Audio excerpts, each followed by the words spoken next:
They have only one goal: to attend school. But the only way to get there leads them across the river and the ice. No one likes walking it, but whoever wants to go to school has no choice. 4 days through the canyon. 4 days of struggle. 4 days of torrential water. It is one of the longest existing ways to school, and definitely one of the most dangerous ones.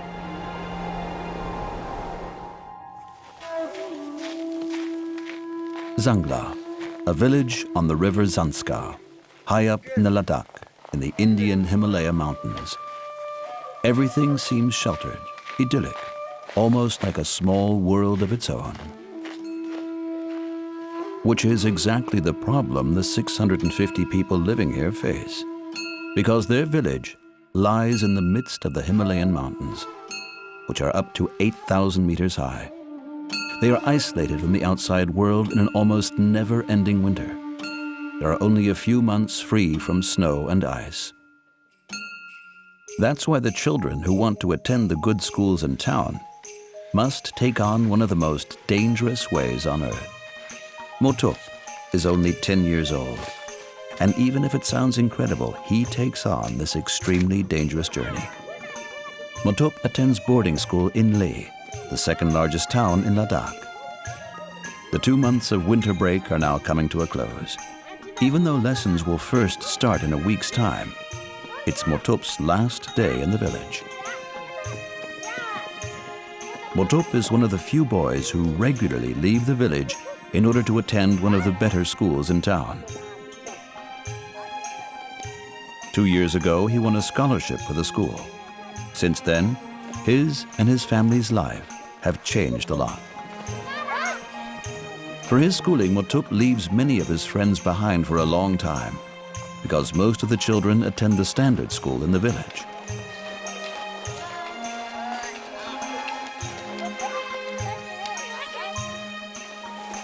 The way to school really is an expedition, lasting several days, for which Motup's parents, Latak and Chosdon, prepare meticulously. Latak will accompany his son on the way across the frozen river.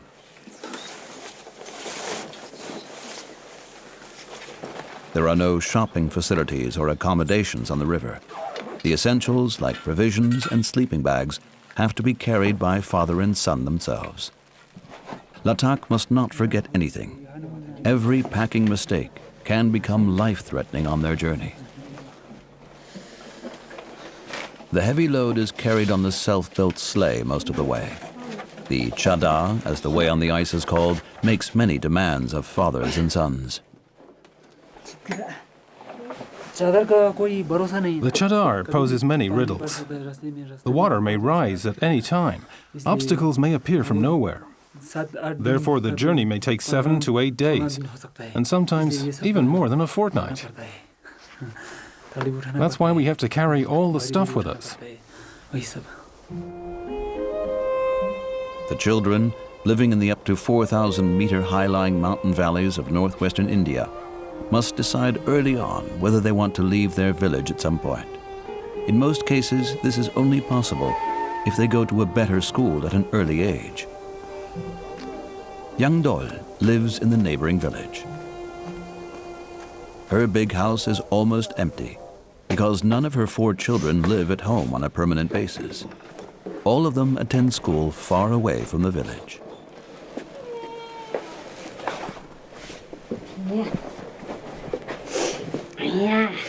Okay, take this with, and this also. Her daughter, Dolka, is 12 years old and is anxiously preparing for her dangerous way to school. But for her dream job, she puts up with a lot.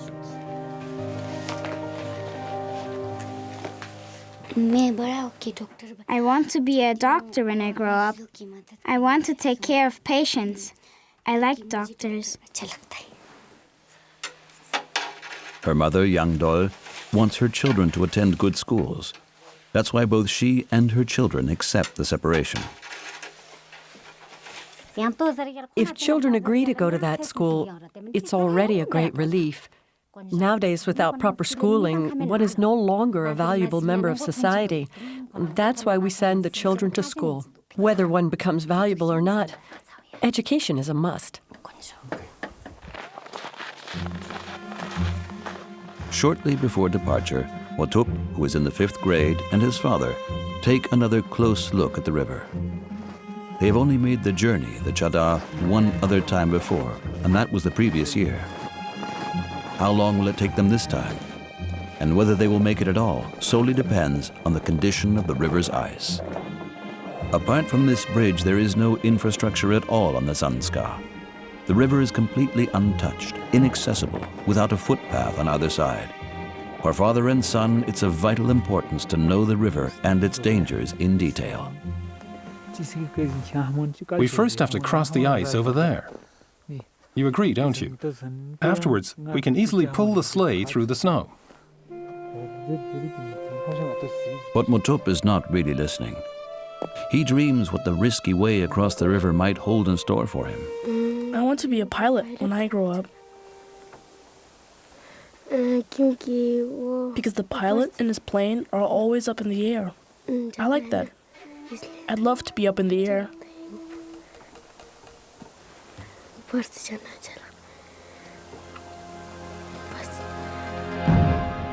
The way to his dream, dangerous and far. About 100 kilometers on foot through melting ice lie ahead of the 10-year-old boy. The Chadha has many facets, and even among the local experts, it is considered to be entirely unpredictable.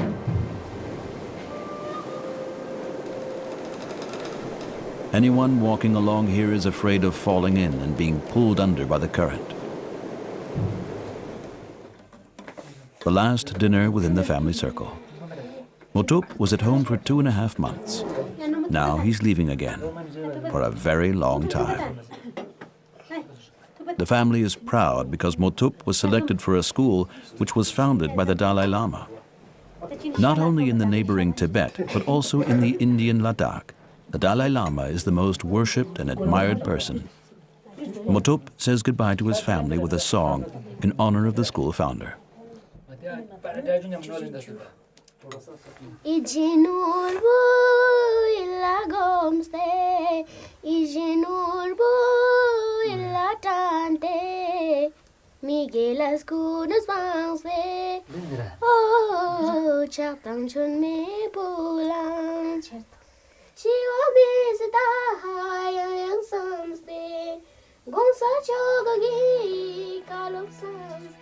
The next morning, the 12-year-old Doka starts even earlier on her way to school. Her home is quite far away from the point of access to the river. Her mother, Yangdol, accompanies her.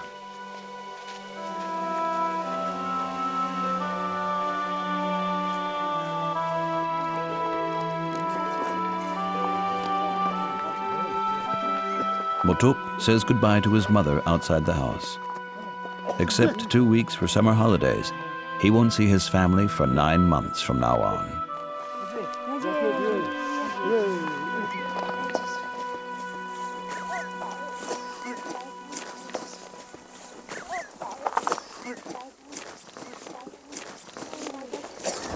Bye-bye. I'm very sad and have no appetite.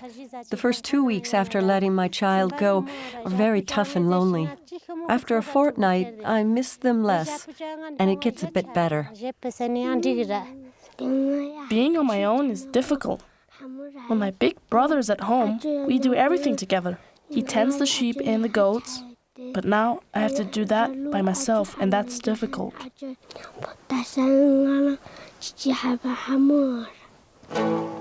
With good reason, parents and children cross the river always in small groups. That way, they can help each other in an emergency and profit from the other's experience. Motup and his father meet Dolka down at the river. She will join them.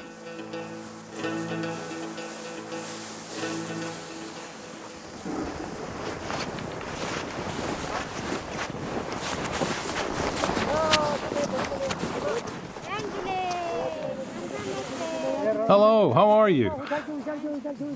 Shake his hand. Come on, shake his hand. 2 more fellow students are waiting, Zeshma and Jordan. They are accompanied by Jordan's father, Thinley. Latak carries Dolka's baggage.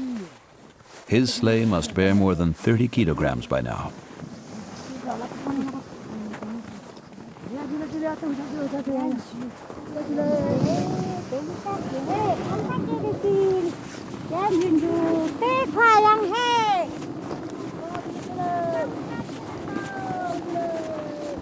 The 6 of them plan to make the 100 kilometers in 3 to 4 days, if nothing goes wrong.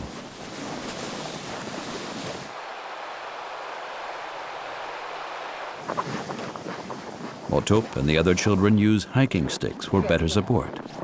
The adults carry the sticks for a different reason.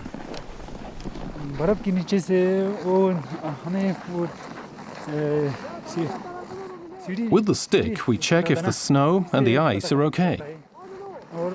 The stick is a tool for us. Here, the snow is hard and good.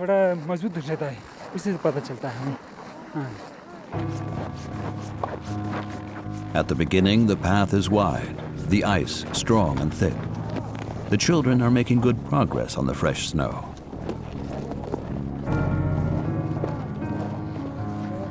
It is cold. In spite of the sunshine, temperatures lie at minus 10 degrees Celsius. In the shade, it is far colder.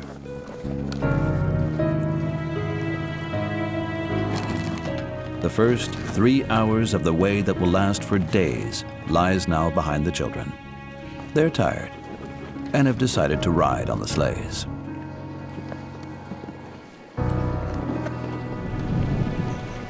Time for the first break, right next to the river on the ice.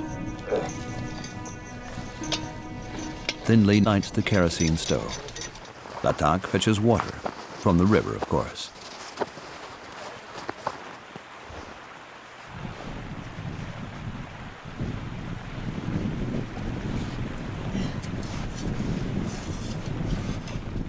Hot and sweet food is supposed to invigorate the children. Dinner is what is always is in wintertime, even at home. Chai and sampa. This is a sweet, milky tea made with barley flour.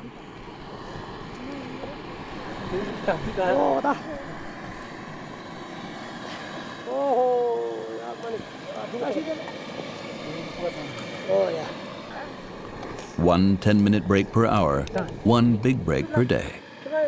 By following this rhythm, the adults hope that the children will be able to cope with the challenges of this long way to school. At least Motup is optimistic. He has been through this once before. Last time, it wasn't that far. I liked it. I was only a bit scared. Afternoon is approaching. It won't be long until the sun disappears behind the mountains of the canyon. Then, temperatures could quickly drop below minus 30 degrees Celsius. Concentration suffers from the permanent cold and exertion, but it makes no difference. They have to keep going, and quickly.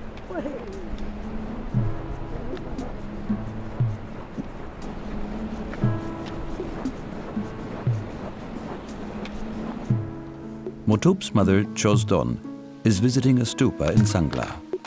At the Buddhist monument, she will pray for a safe passage for Motup and Latak.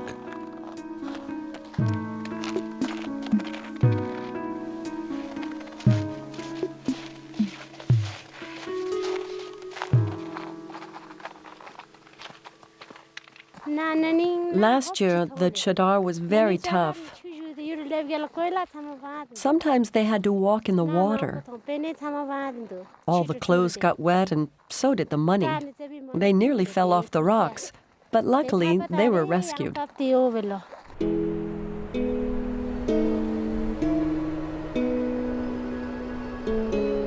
During the winter months, the chadar is the only way to leave the high mountain valley Sanskar. In this uppermost northwestern part of India, there is practically no infrastructure. Whoever doesn't absolutely need to go to town stays in his village and goes to town in summer.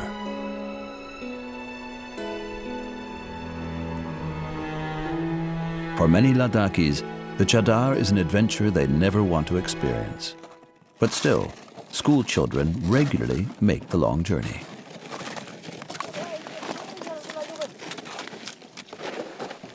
The sun has just gone down behind the mountain in the river valley. It suddenly turns ice cold. Their first night out in this unforgiving wilderness lies before them. Latak and Thinley now need shelter as quickly as possible for the night. A few meters above the river, they have discovered a cave.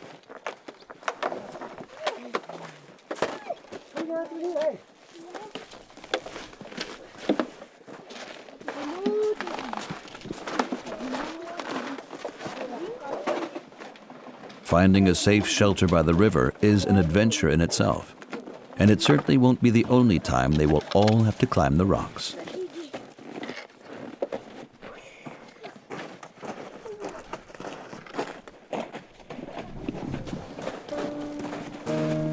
They will spend the first night up here in this half-open cave. The cold has already struck the children to the marrow. They must keep themselves warm by every means in order not to fall ill.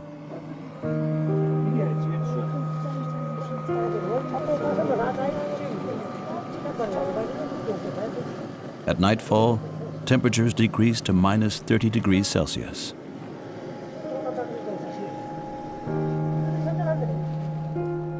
Now the fire not only warms the inhabitants, but also heats up the cave floor a bit, on which fathers and children will later want to sleep.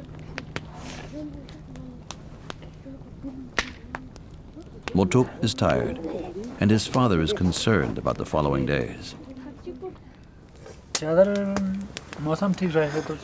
If the weather remains good, this will be a calm Chadar. If it gets bad, anything can happen. I think it'll work out. At least day 2 starts with sunshine. The night was cold, but bearable. On the Chadar, there are no pajamas or extra clothing. One sleeps in the clothes one is already wearing. The only way to endure the icy temperatures in the old army sleeping bags. And a solid night's sleep is important for the children.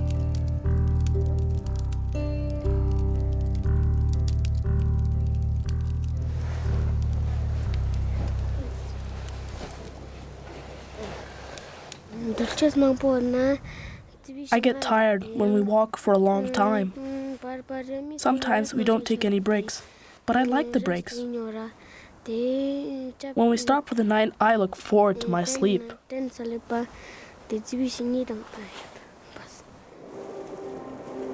From now on, things get very serious. The most difficult passages of the way to school are imminent. The river Zanskar digs ever deeper into the canyon. The speed in which the river flows increases dramatically, and there is less and less ice along its banks. From now on, this way to school is seriously dangerous.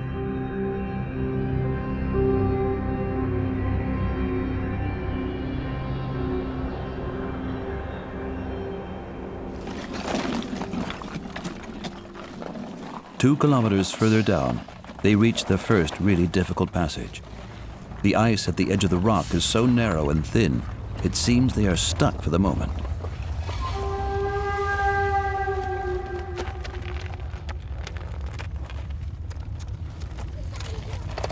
With all his experience, Latak checks whether the ice is strong enough to support them.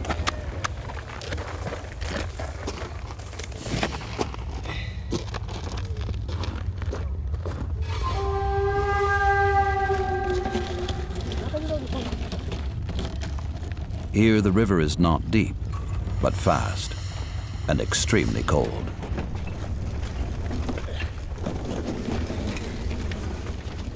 If one of the children fell into the water here, quite definitely he or she would be pulled under the ice by the river's current. The mistake would be fatal. 10-year-old Mutup dares to go first. His father, Latak, keeps his eyes glued to him all the time.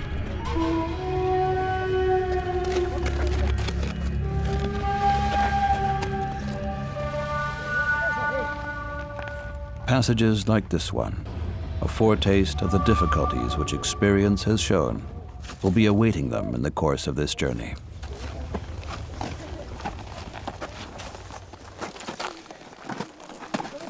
Latak and Thinley take no risks. Their responsibility for the children is too great.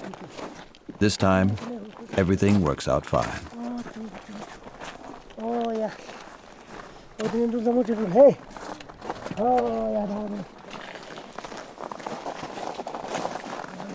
But the next problem is just around the corner. The river levels have risen during the night. Water has run across the ice cover, and another ice layer has formed. A treacherous one indeed.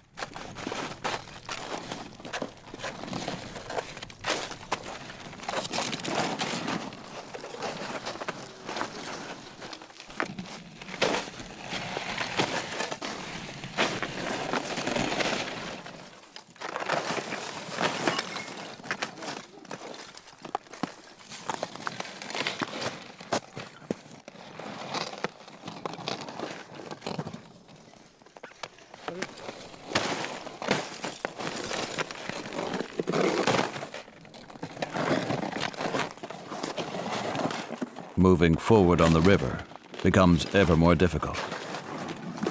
The danger intensifies as the route leads downhill. As the group advances towards the valley, the warmer it gets. The ice on the rocks gets thinner and thinner.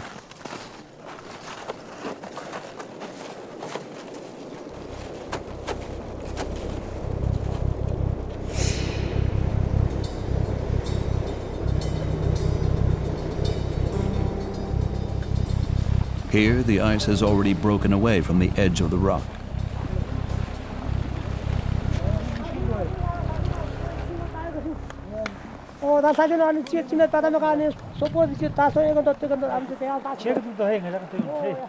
The fathers decide to examine the next few meters on their own, without children. The danger of breaking through and slipping into the water is too great.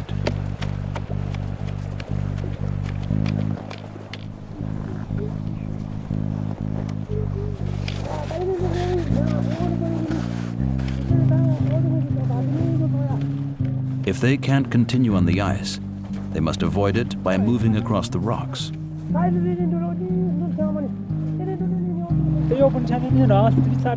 Can we cross here? From up above or from here? No, it's impossible from here. We have to climb the other way.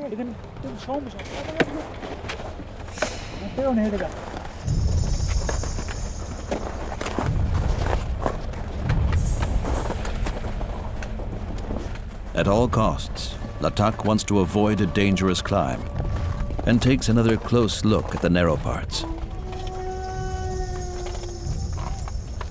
No chance at all.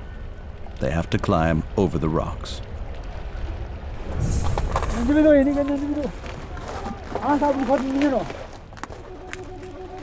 Falling is only one of the fears that trouble Latak.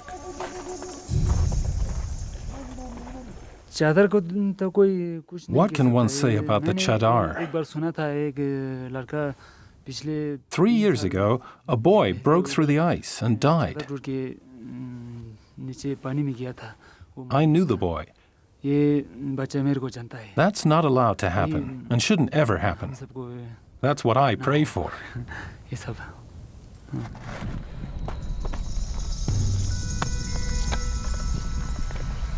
The men have to investigate whether the rock is passable at all here.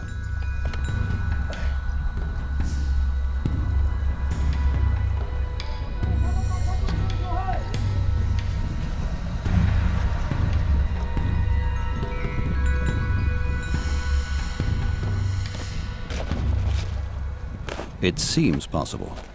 Moreover, they don't really have a choice.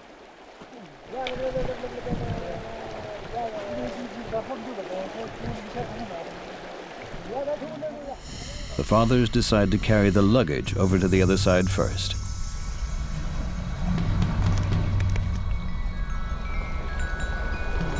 It's a balancing act, and a very dangerous one too. More so with 30 kilograms of weight on their backs.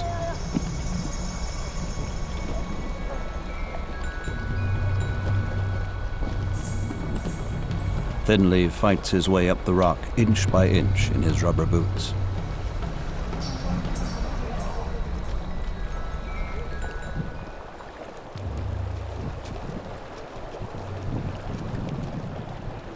The higher he climbs, the more difficult the passage gets. The rock ledge is the crux.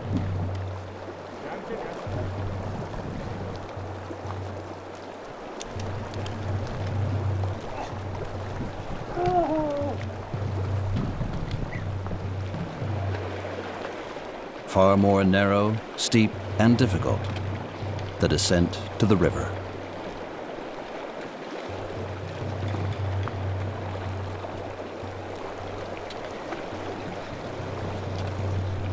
Thinley gropes his way down without safety ropes. One false step, and he falls in the river together with his backpack.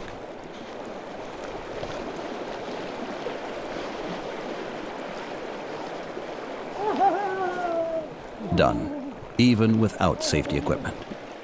They somehow managed. While the children are still completely unaware of the dangerous situation, Latak sets off with the remaining luggage.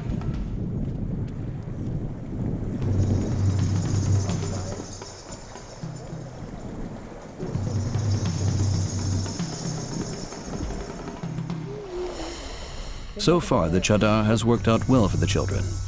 Now, the first really great challenge on their way to school lies ahead of them. First up, Motup and Dolka.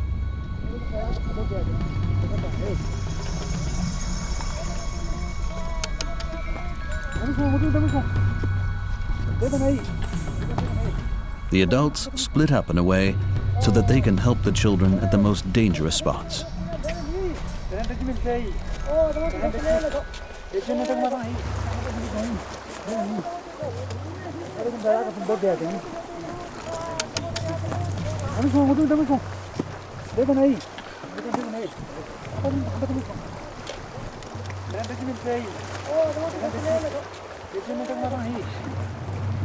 The fathers do not carry ropes or any security devices. Should Motup slip, Thinley must by all means catch him.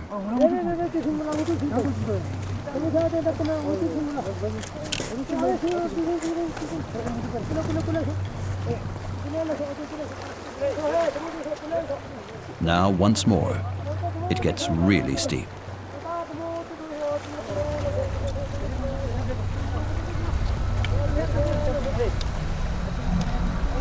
One slip and fall into the cold water, and the river would instantly carry away the children.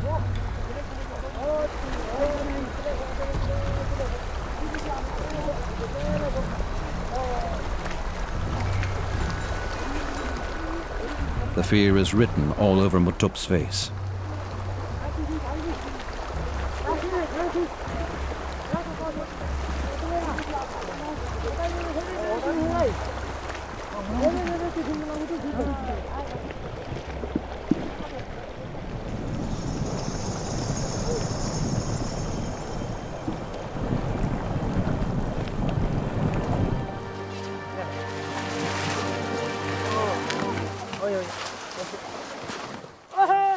But in the end, everyone manages the dangerous passage across the rocks.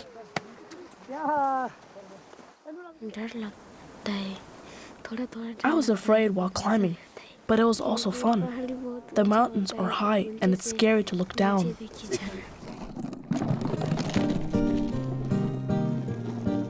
Done. The next passage is easier, especially on the sleigh. From time to time, the clear ice surfaces, the right moment to catch a breath. Like this, the way to school is fun, and time flies for the next few kilometers.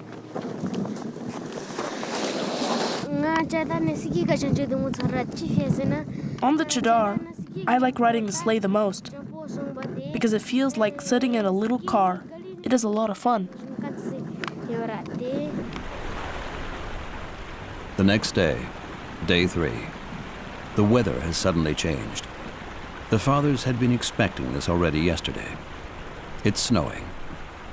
Fresh snow means rising temperatures, and therefore rising water levels.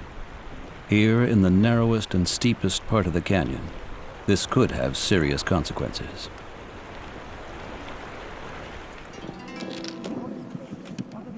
Today, they're great for playing with. At high water, the iron bars serve as a footbridge across the river. If they too are beneath water level, there is no way forward. Then the river becomes impassable at this point.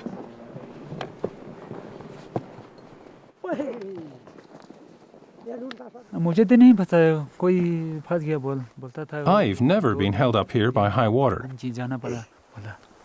But I've heard of people that had to go around this place, and they needed an extra 2 days. Because of high water. Last time, Latak was standing in the water up to his belly. It quickly becomes obvious that, again, he and the children will not get away from the high water. An approaching group knows what it looks like over there on the river. Hello, how are you? What does it look like over there? High water? It's up to here. Up to the knee? Yeah. Up to where exactly? Up to here? No, to here. In fact, the condition of the ice coverage is ominous, menacing, worrisome, threatening.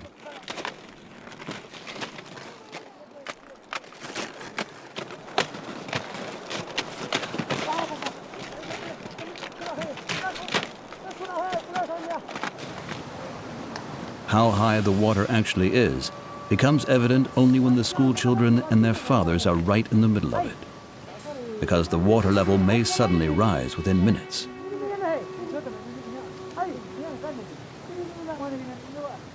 To dodge into the rocks once again is absolutely impossible. They are too steep here. Thinly urges them to hurry up. Okay, that's not a lot of water. Let's go. Not over there, come here.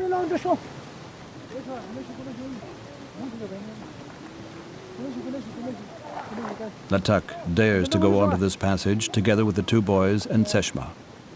The rubber boots are impermeable, but not lined. The feet immediately turn ice cold, and that hurts.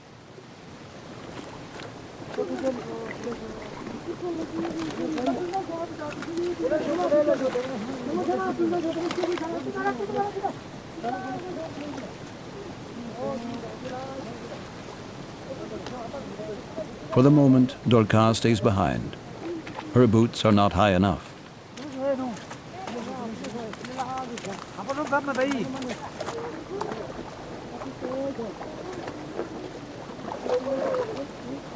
In the middle of the river, the levels seem to decrease a little again. But the children are now ice cold in their boots.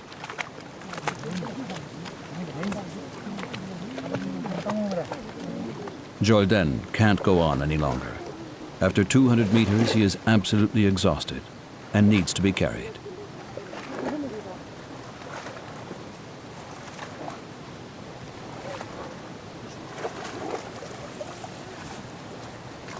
A little later, the water gets deeper once again.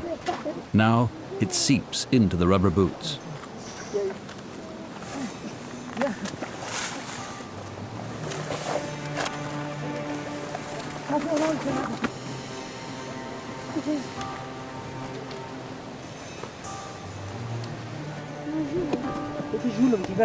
At least Motup has stayed dry, in contrast to Jordan. Water has seeped into his boots at these icy temperatures.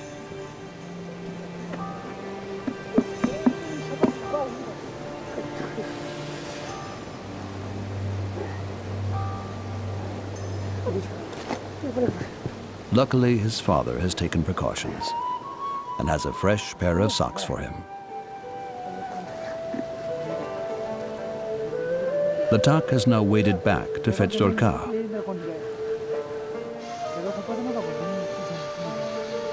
Everything is completely wet, at minus 30 degrees.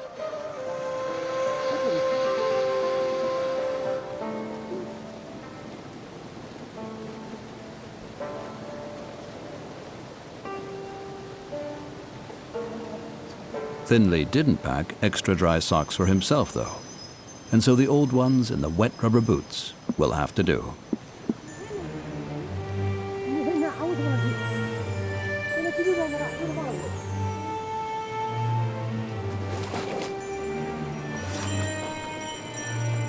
Latak must cross the river 3 times.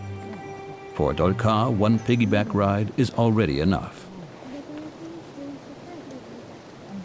I was very afraid here a moment ago. It feels as if you're falling into the river, but I like the climbing. Day 4. The destination seems within reach. Only a few minor, tricky passages lie ahead of them now.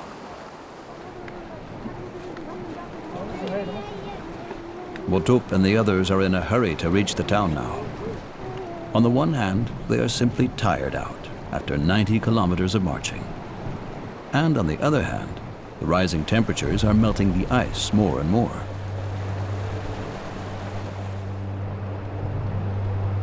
Here, a few kilometers away from the road leading to Leh, it once again gets really dangerous.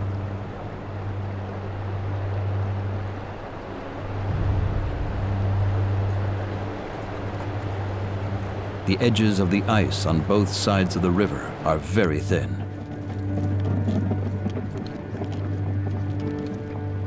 The current and the warmth have almost cleared the river of ice. Again, the rocks are the only way out.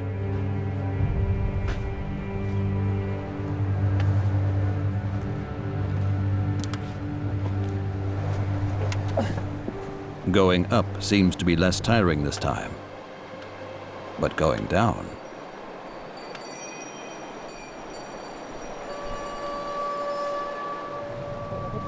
This detour, so shortly before the end, is very hard for the students.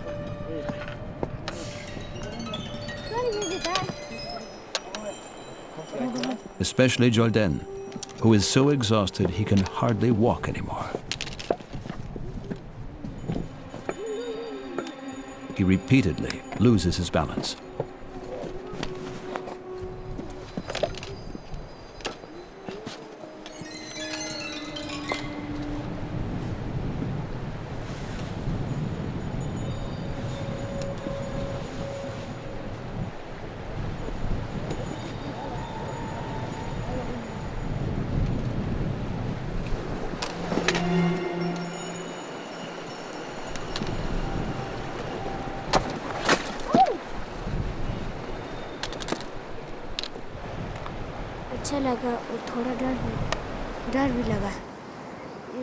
The fact that we went over the rocks once again was not so bad, but sometimes I was afraid too.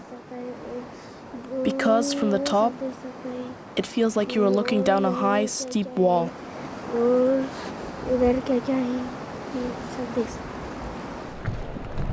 But then, the children have made it. After about 100 kilometers on the river, a steep path forks off towards the street. The last real obstacle on the way to school in Leh.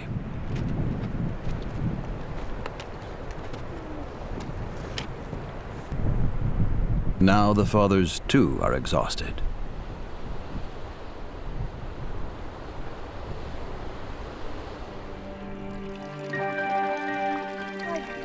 They want to freshen themselves up a little before arriving at the big town.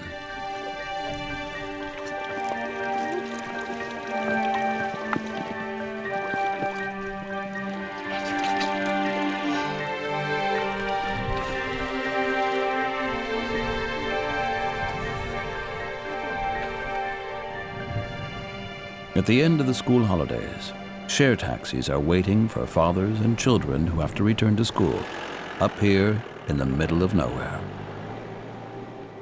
It's another 60 kilometers to Leh. Motup, Jordan, Dolkar, and Teshma are totally tired. They fall asleep immediately and are too exhausted to be glad to have made it across the river.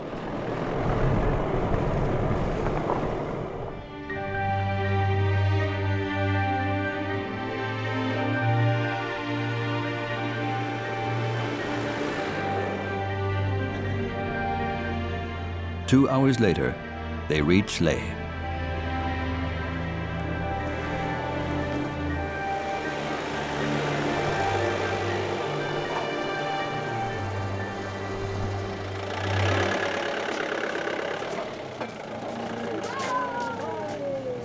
After a 4-day expedition, the boys arrive at the school gate.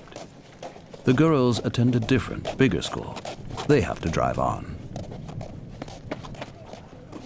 Here at the stairs of the Jamyang school, one of the most dangerous ways to school on earth, ends for Motup and Jordan, and school begins. Together with their fathers, they register for the new school year.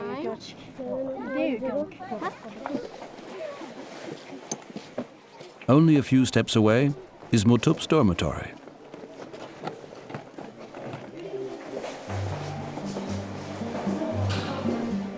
The 10-year-old shares his bedroom with 7 fellow students.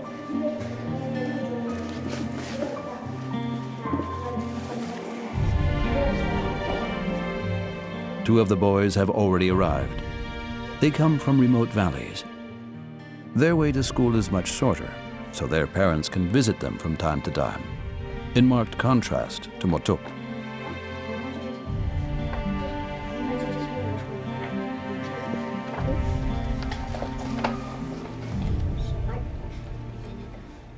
Of course, I'm a bit sad, but at the same time, I am happy to meet my friends again. But it's still very sad because my dad brought me here and now he has to leave. A few minutes later, it's time to go. The fathers must quickly return due to the rising temperatures.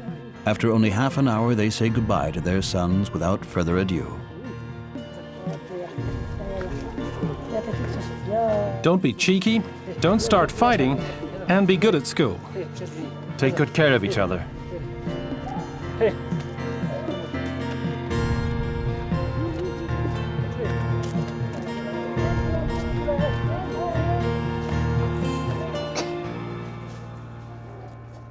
It feels bad, very sad.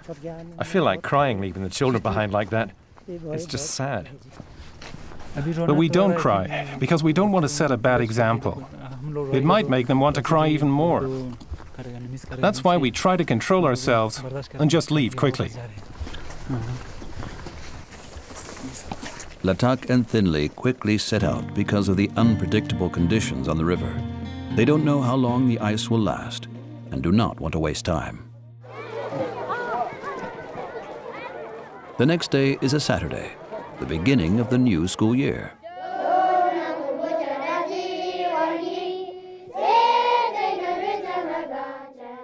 Everyone in Motup's school starts with a Buddhist prayer.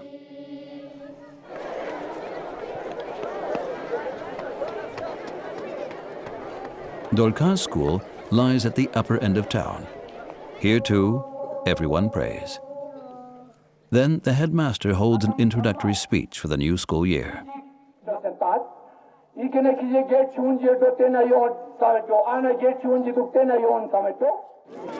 Dolkar's school is much bigger. After the morning assembly, 1,400 students go to their classrooms.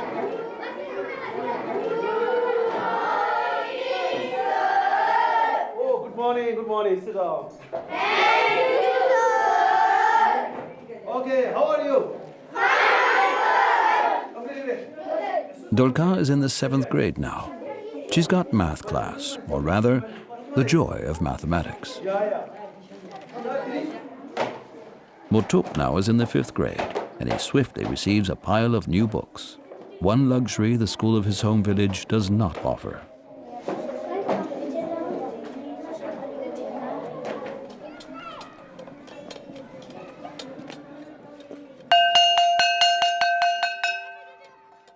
Lunchtime. All 300 students of the Jamyang school assemble in the auditorium. They're having rice and lentils, served by the so-called foster mothers.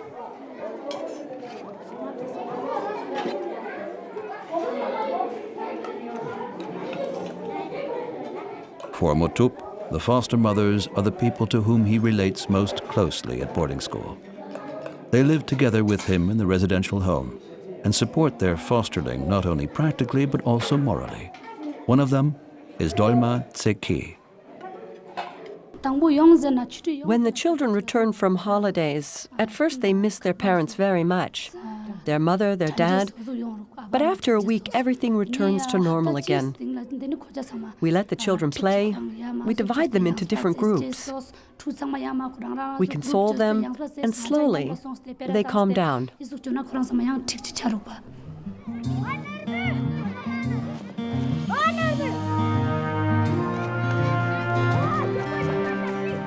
Time will heal the painful farewells.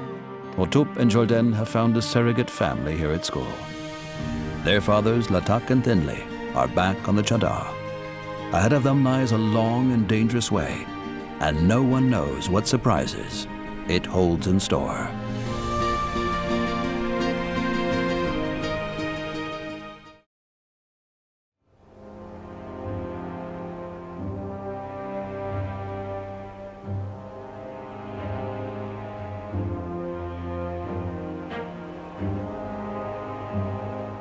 Siberia.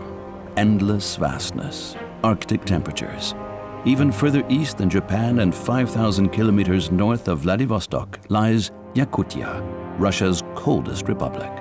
In the midst of it, Oymyakon. With 500 residents, it is the coldest inhabited place on Earth. The average temperature in winter, minus 40 degrees Celsius. Here, everything ordinary becomes something special.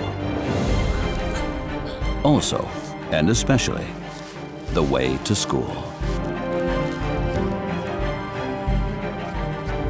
A daily adventure trip in hostile temperatures. The children of the Siberian Oymyakon have the world's coldest way to school.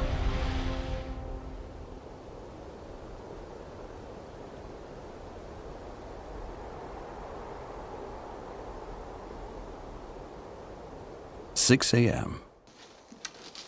An ice-cold morning in Oymyakon.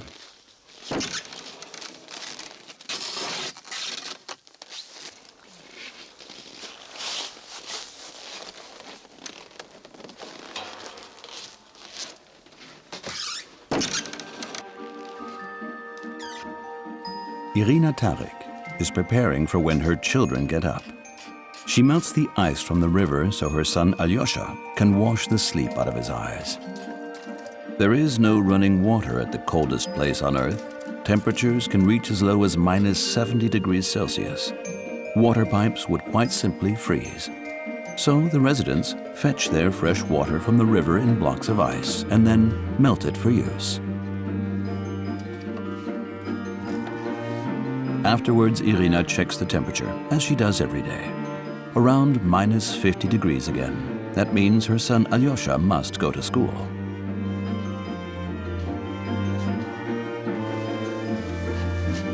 Alyosha is 8 years old.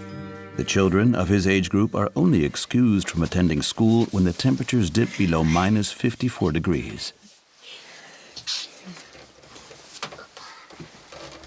Even before his departure for school, Alyosha feels the grim cold. With no running water, the house also has no toilet, so Alyosha already has to go outside, to the outhouse in the garden.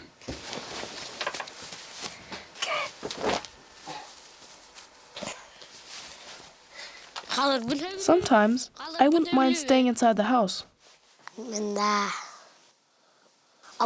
Because I'm only able to take staying outside for an hour at most, or maybe 2. His mother Irina has heated up the living room to about 20 degrees. So when Alyosha opens the door to the outer room and afterwards the actual front door, it is essentially 70 degrees colder. Everyday life in Oymyakon.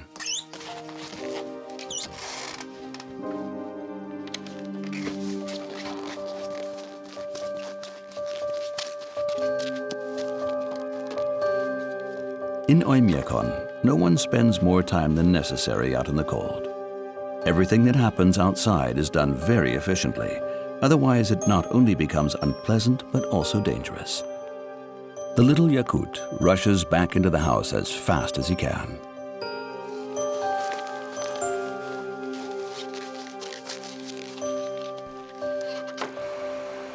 Seven kilometers away, on a remote farm, Alyosha's classmate Sayana is up too. The family lives from their cows.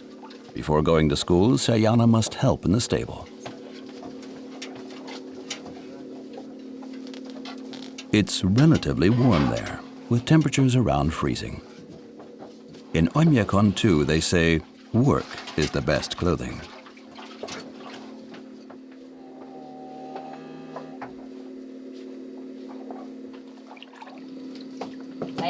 Sayana, will you please bring the bucket and the stool?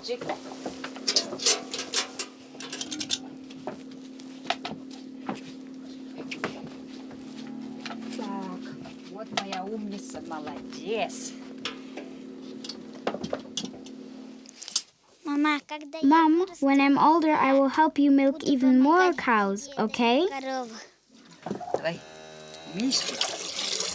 During the severe winters, the family needs every helping hand in the stable. The elder siblings pitch in and help with the feeding and tending of the animals. The family could well imagine Sayana taking over the farm one day, but in truth, they've known for a long time that school is the key to their youngest daughter's dreams. Если куда-нибудь я уезжаю, все бросаю и уезжаю. Ребята сами хозяйством занимаются. I like animals, not only cows, but also dogs and cats. That's why you'd prefer to become a vet, right? Oh, yes. Anyone who wants to become a vet must go to school.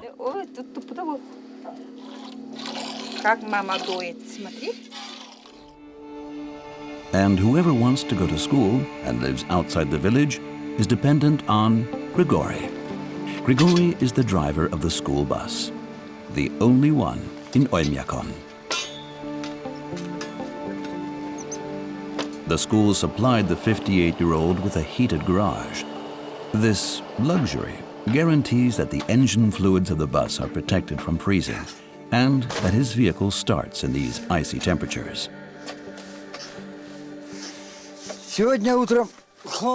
Today it is very cold again. I have to check the oil and the gearbox every morning. It's already below minus 50 degrees.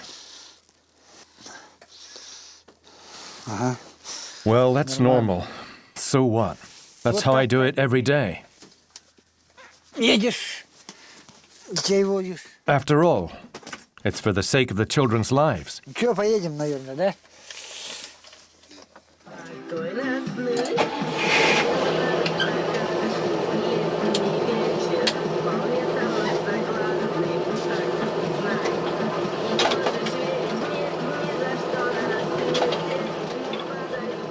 In order for the bus to be able to drive in these extreme temperatures in the first place, Grigory has taken special precautions for the bus. Engine failure with children on board would be very dangerous.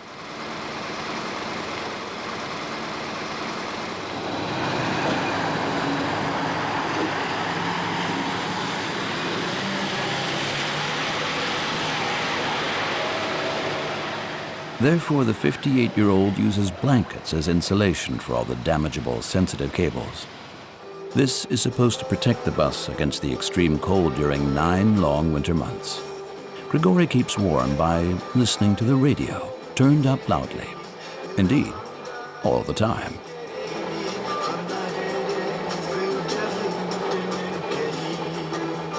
Some of the students are bugged by Grigori's loud radio, but there is no way to avoid it. The children living on the farms outside the village are dependent on the bus driver. Most households have no car of their own.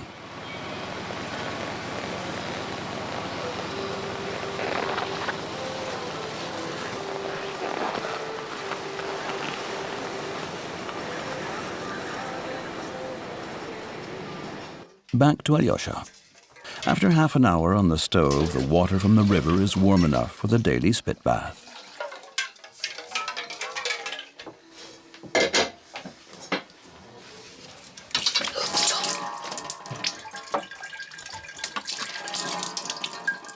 In the Yakutian part of Siberia, there are almost no jobs. Without a school-leaving certificate, the chances of finding a good job are poor. Alyosha's mother knows this. That's why she sends her children to school. Only her youngest son may stay at home today. The kindergarten remains closed at temperatures below minus 48 degrees Celsius.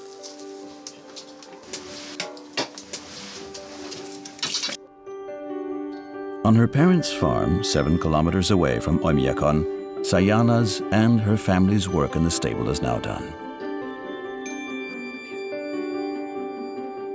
Breakfast. There's fish, eggs, and warm porridge made of bread, milk, and sugar. A warm, high-energy meal. Sayana has older siblings who will soon have to catch the bus to school as well.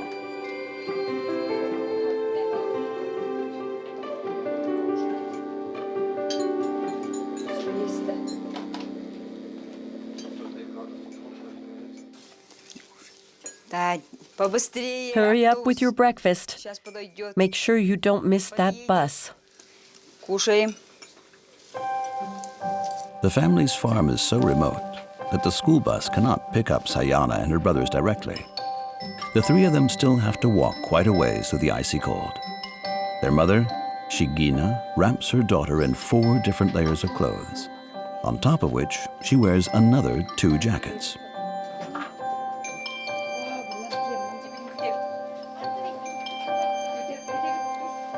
As well as 2 pairs of gloves, a cap, and a thick hood. Often Sayana wears so many clothes that she is unable to dress or undress by herself.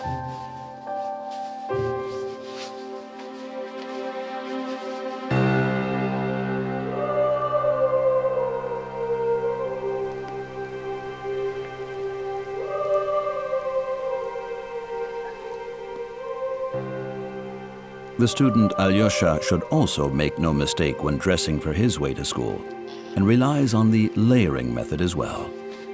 Like the other children in Oymyakon, the 8-year-old has a special outfit solely for school. Over his sweater, Alyosha is wearing a shirt and a jacket. He also wears 6 layers of clothing, including the warm jacket made of wool and fur. His mother, Irina, covers every exposed inch of his skin. In Oymyakon, frostbite is not uncommon. Alyosha walks quickly when he is on his way. Only for a short moment, a very special one, does he take his time.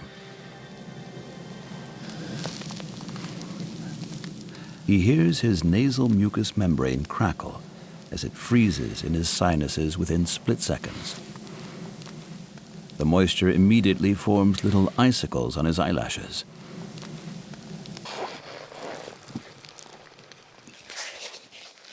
High time to get going on his way to school, which is about 1 kilometer long.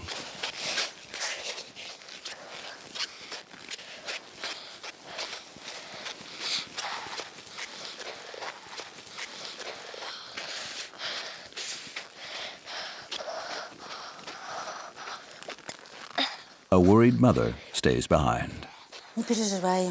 We only survive here because we're used to it. But below 55, 56 degrees, I don't let them leave the house. Around minus 60, it's too dangerous. We then don't go out at all. Today it is 3 degrees warmer than Irina's limit of minus 55 degrees, much to Alyosha's delight, because he doesn't like the days where he is not allowed out at all. In spite of the cold, Alyosha really likes his way to school.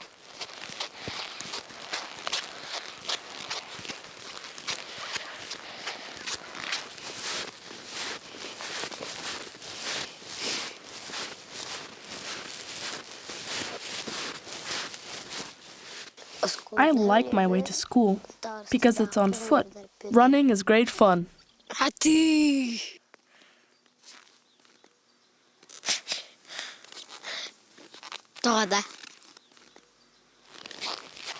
Alyosha likes to dawdle, and sometimes even makes a few detours, despite his parents' strict instructions.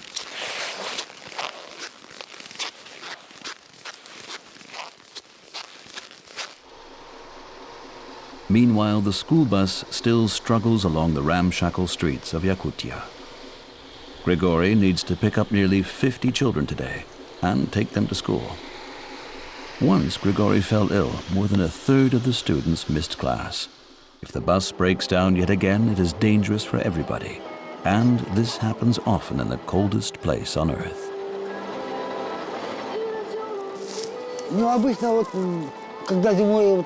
If it's that cold, the oil and the petrol can freeze.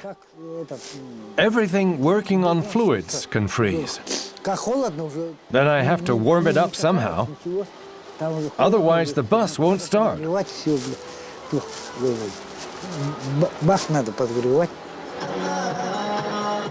The streets around Oymyakon are in poor condition.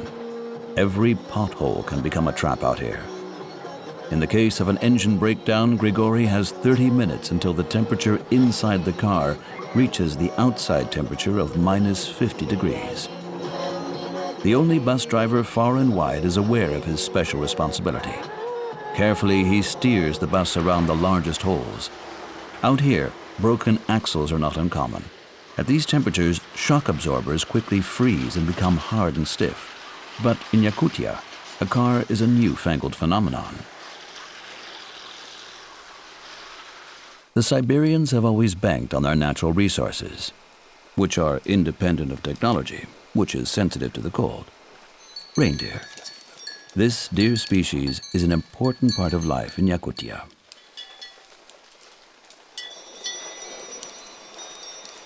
On the one hand, reindeer are a fat-rich food. On the other hand, they serve as work animals, pulling the sleigh. And where there are no cars yet, they are also used as a riding animal.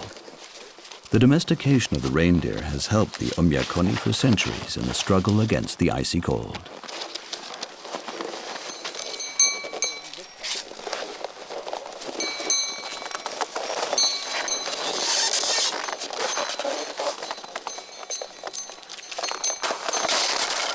The reason for these extreme sub-zero temperatures lies in the unique geographical position of Yakutia. Mountain ranges close the little village off from the warm air streams coming from the west and the south.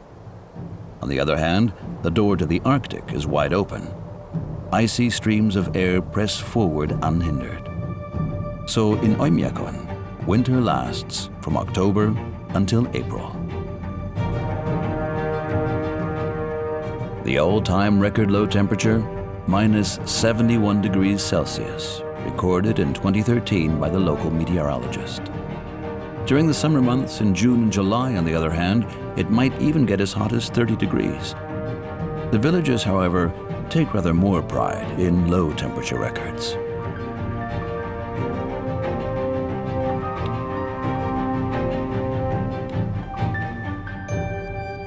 To go to school in these ice-cold temperatures is daily routine for the children in Oymyakon. It's high time for Sayana to get going.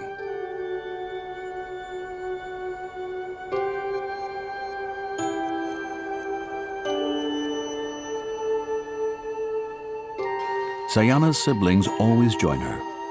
Her parents forbid her to walk this way alone. Their fear of her freezing to death on her way is too great.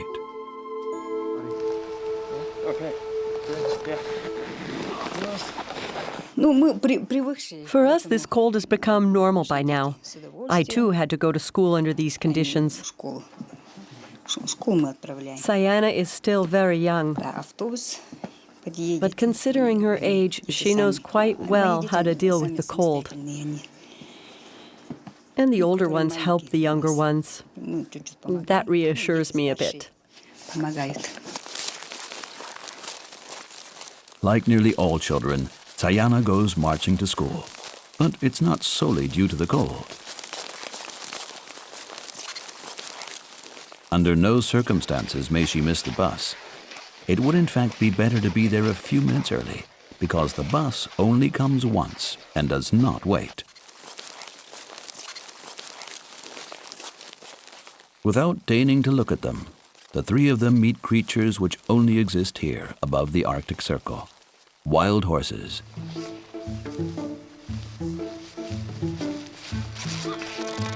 With especially thick skin. They run free and can cope with temperatures down to minus 70 degrees.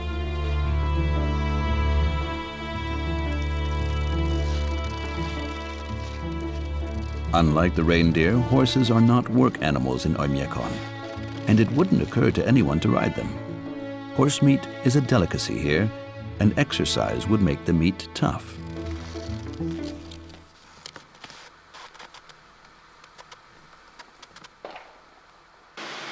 By now, the bus has done more than half of its tour.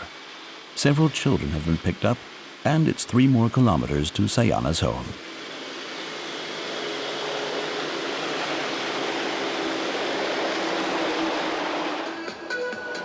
But then, Grigori is in trouble.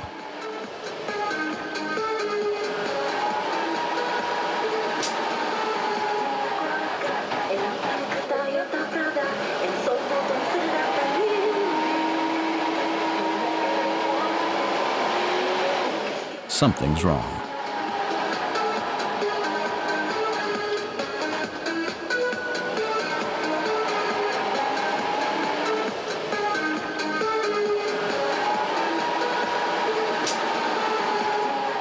One of the rear wheels won't turn anymore. That happens quite often, I'm afraid. These are old tires, they spin. This definitely wouldn't happen with new ones. If the bus gets stuck out here, there is a serious problem. Oymyakon is 4 kilometers away. Nobody will come to their aid. Grigori must fix the bus by himself. Otherwise, it may quickly become dangerous. Just last week, someone wanted to drive to the neighboring village, Tomtor. His fuel indicator was inaccurate. He hadn't checked it. His car ran out of fuel out here. Had he not got as far as here, he might have been able to walk back. Well, he died. Sayana isn't aware of any of this. With hurried steps, she trudges to the meeting point through the snow. Sayana doesn't know that the bus had a breakdown. She might have just as easily have missed it. The only thing she can do is hope and wait for the school bus. At minus 52 degrees.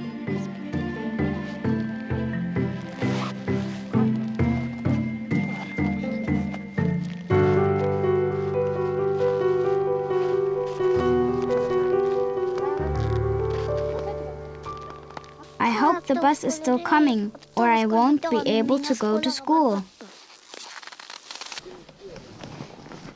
A few minutes the 8-year-old can afford to wait in the cold. Then she must quickly return home.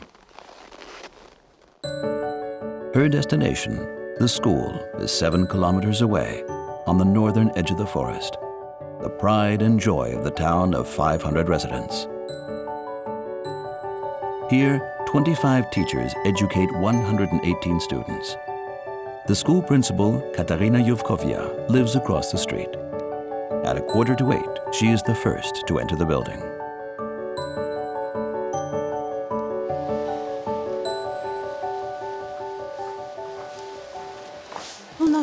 This is the only school here. For the children living in this area, it is the only chance to receive an education. The school with its 25 classrooms is the largest building in Oymyakon. Therefore, it is also the most difficult to keep warm. We have central district heating here, which only heats this school and a few more private houses. A small coal-fired power plant heats 6 buildings via district heating round the clock with the help of 20 tons of brown coal per year.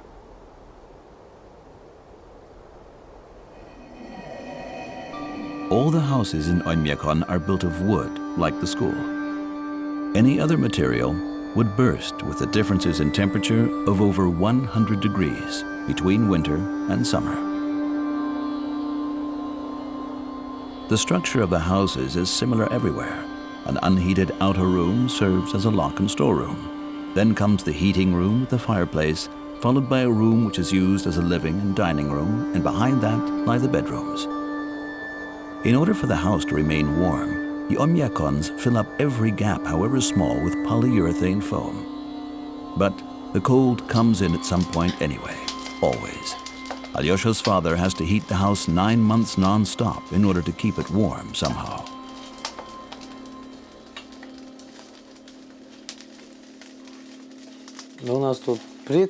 My parents, my grandparents, and my great-great-grandparents have lived here.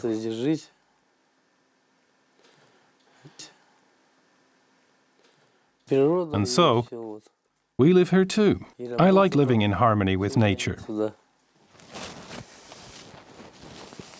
In order to live in harmony with the extreme cold, one has to constantly be on the alert, even when performing very ordinary tasks. Irina cannot let the freshly washed laundry dry in the house. The risk is too great that the moisture will cause the beams of the house to split.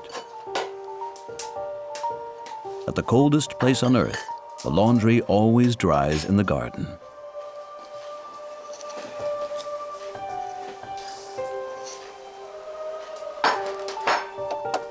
Within seconds, the water is frozen and the laundry as stiff as a board. At least the wash is free of germs. The low temperatures immediately kill any germs. But Alyosha's father is also aware of the many disadvantages of the cold, especially when people get careless. Many people here drink, and it's happened often that they fall asleep in the snow. They don't notice that they're freezing to death. Already at temperatures around -20, the extremities start to die off.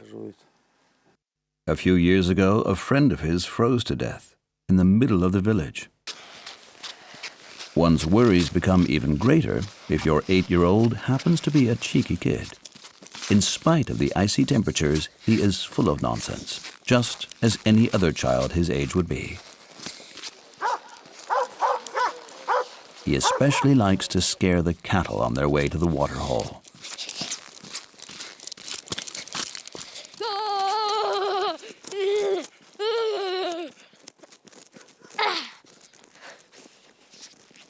He takes no notice of the special clothes the thick-skinned cows are wearing. As a shield against the cold, their owner has strapped a sort of special bra around their udders. A bra made of nylon stockings protects the most sensitive parts of their bodies from frostbite.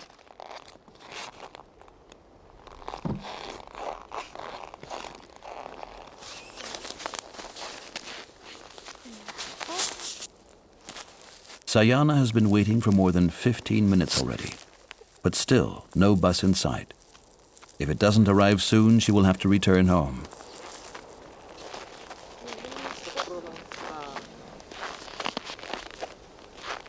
"400 meters away, north of the clearing, Sayana's father performs his daily duties. The firewood doesn't have to dry after it's been chopped. Due to the icy cold, it has become so brittle, one blow is enough to break it. And Sayana's father needs a lot of wood. More than 60 cubic meters is burned by each inhabitant on average every winter. That adds up to 5 truckloads.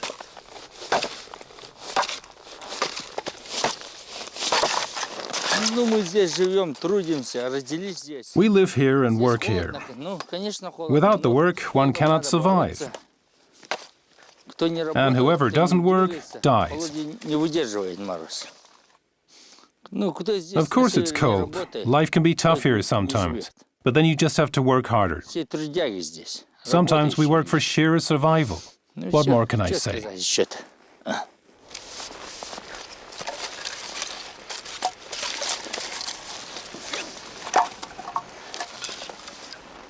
If it's extremely cold, I simply cannot allow my children to run around outside.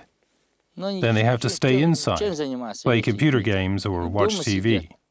The only way they're allowed to walk is their way to school anyway. For Sayana's parents, moving away from Oymyakon is out of the question. They decided a long time ago to live in the coldest place on earth. But Sayana should make her own decision, and that is only possible if she goes to school and graduates.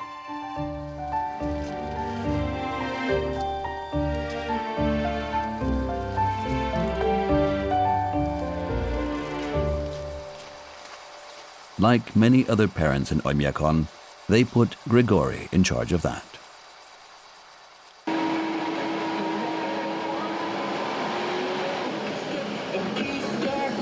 As so often, the bus driver uses all available means to get his bus going again and to escape from the cold.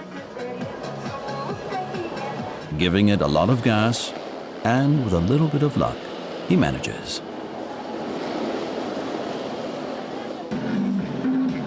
But now it's shortly before 8 o'clock.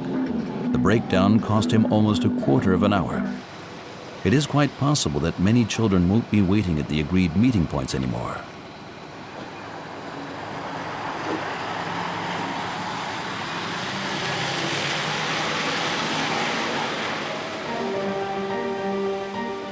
But Sayana has held out. Just in time, Grigori picks up the freezing 8-year-old. The school bus. On the one hand, it's the only way to get to school. On the other, an unpopular necessity.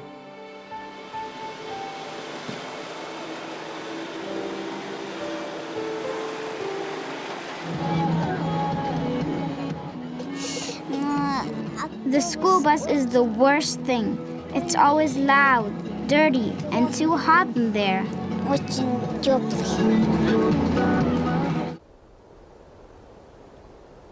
Alyosha has been on his way for half an hour already, even though he can make it to school in a good 20 minutes.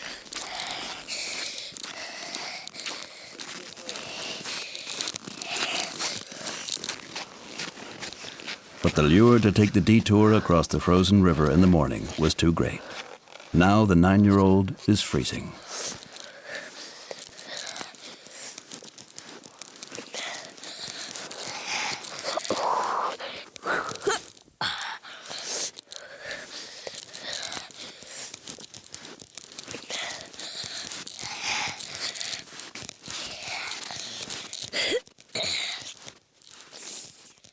Within a short time, the bitter cold always finds its way through all 6 layers of clothes. The ice beneath Alyosha's feet is up to 4 meters thick in some places. In winter, cars and Grigori's school bus use the river as a shortcut. For the boy, the riverbed is always a place to discover new things. Because the Indigirka, that's what the Oymyakons call the river, although frozen, is still alive.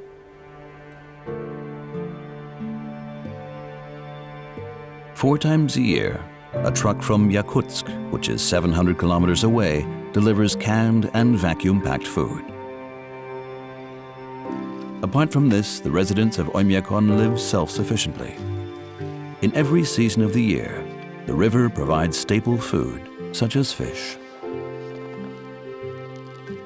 In wintertime, the river Indigirka is the hunting ground for ice anglers. Using their fishing rods and nets, they provide the basic food supply of the whole village.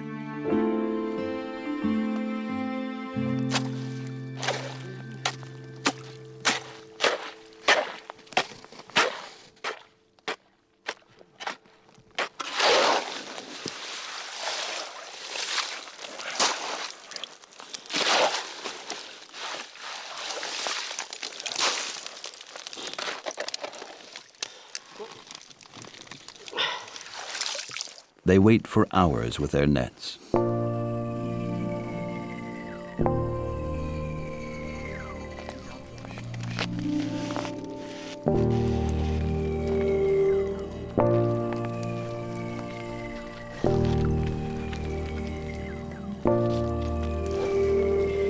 Then they grab the fish out of the nets with their bare hands.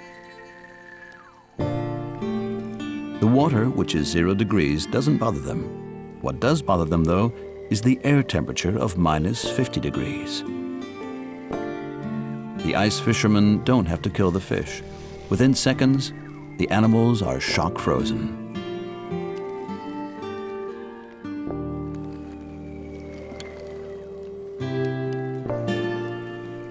The ice fishermen probably have the coldest job here in Oymyakon.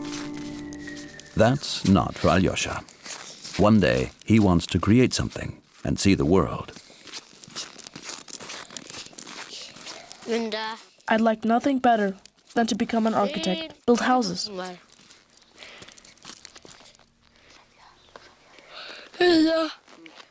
That's why I attend school.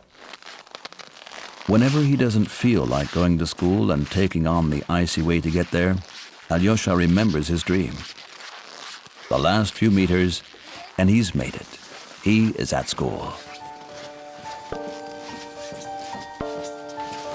Wearily and frozen stiff, he reaches the school building at 8:15. Alyosha is a bit early, but there are already many children there. All those children who arrive on foot arrange enough time to thaw after their way to school. The best way is to play around.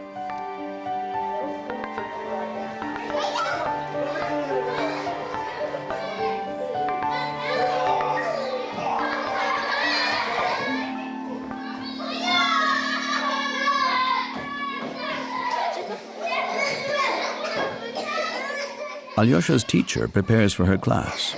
Half of the seats are still vacant, but in the coldest place on earth, nobody is able to skip class. If it's that cold outside, the parents may decide for themselves whether they send their children to school or not. But if the children don't turn up without informing the school and having an excuse, we must definitely call and ask what has happened. The risk of a child freezing to death on his or her way to school is too high.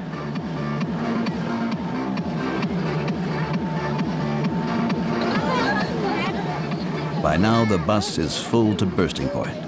It's loud, stuffy, but at least it's not cold.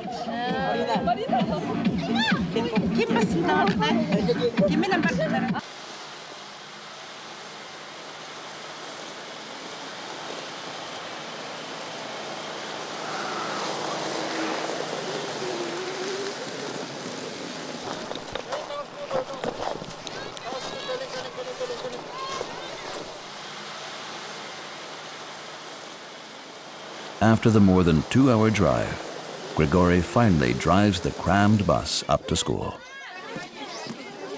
Sayana is happy to have arrived, and Grigory can take a break until school ends at 2 p.m. It's exactly 8:30. Sayana arrives in the nick of time with the school bell ringing.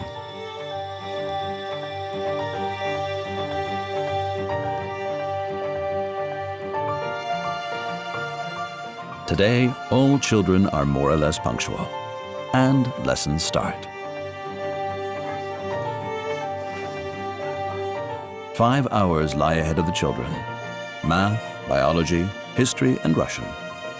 Alyosha and Sayana are Yakuts. Their language is based on their Turkish and Mongolian roots. The Yakutian language has little to do with Russian, and so the children have to learn Russian almost as a foreign language, at least if they want to leave this forbidden place at some point in time.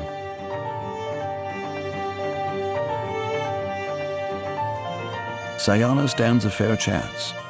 She is a straight-A student and top of her class.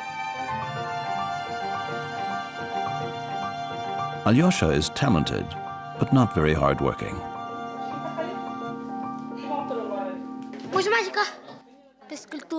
My favorite classes are history and math. But to be honest, I come here to play and paint and meet my friends. After the first 2 lessons, it's time for the main break. The students storm into the cafeteria. In cold Siberia, there is traditionally a second breakfast for the children.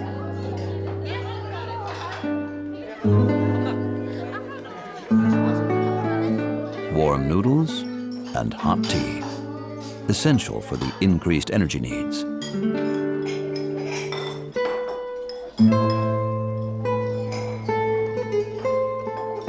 Afterwards, they all stay in the building. No one wants to go out in the schoolyard. For this, the children would first of all need to put on various layers of clothing. That's too cumbersome, takes too long, and it's simply too damn cold outside.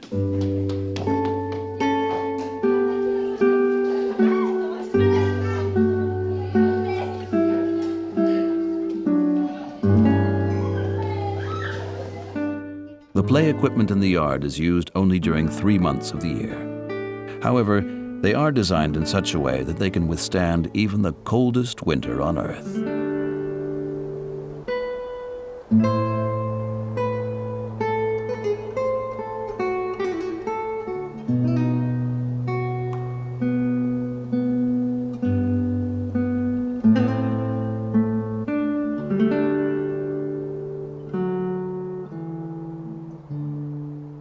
If no one comes to the garden must go to the students.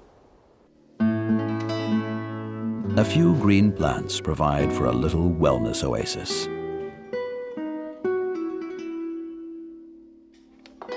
Apart from that, the students pass the time playing board games. The school rifle is also very popular with the boys. The children learn how to disassemble a real gun and put it back together again.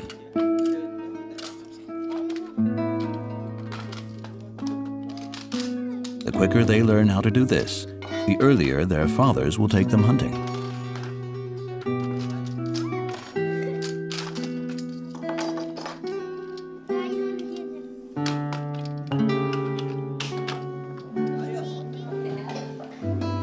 Since the children can't really let off steam inside the building, there are gym exercises at the beginning of the 3rd lesson.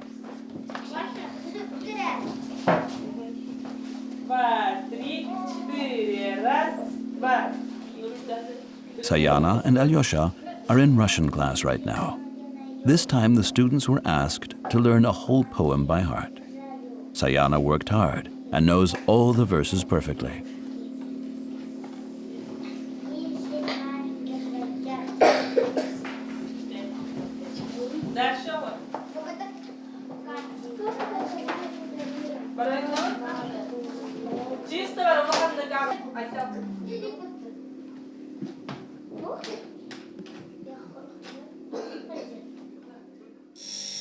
School ends at 2 p.m. While the children from nearby start off on their cold foot walk back home, the school bus children wait for Grigori and his ramshackle bus in the school building, where it's nice and warm.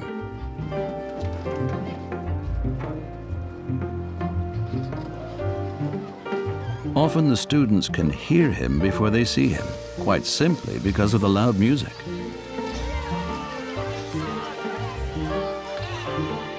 Afterwards, all of them just want to get into the warm bus.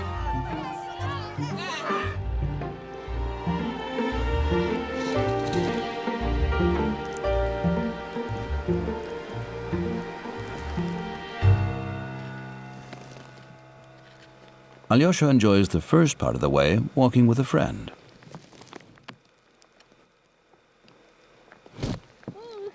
Then he's on his own again. Despite the extreme cold, his desire to move about is not in the least bit exhausted. Alyosha does what all children of the world do on their way home. He makes up his own games.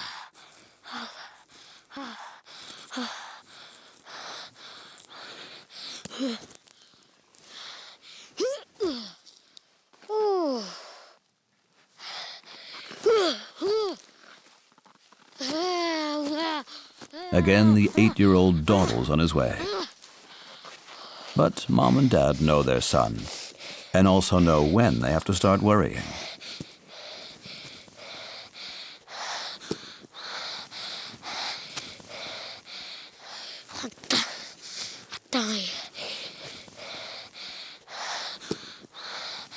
Сейчас они вообще не зайдут.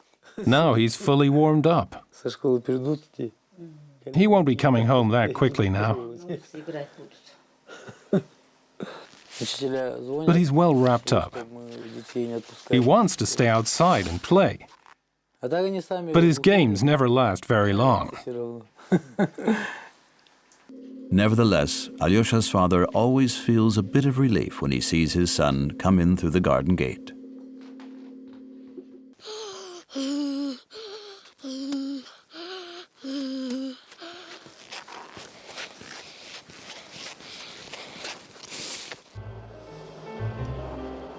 Sayana made it through the drive back with Grigori's school bus.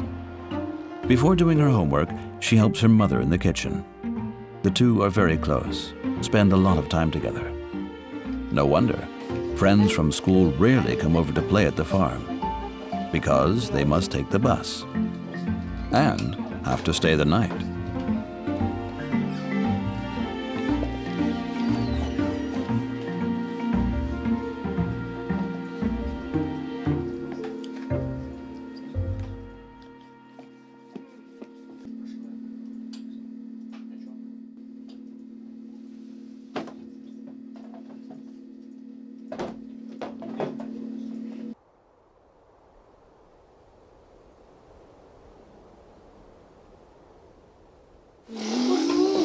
Alyosha and his brothers turn the living room into a playground. The three of them have a great time together. Their favorite game is playing bus or car.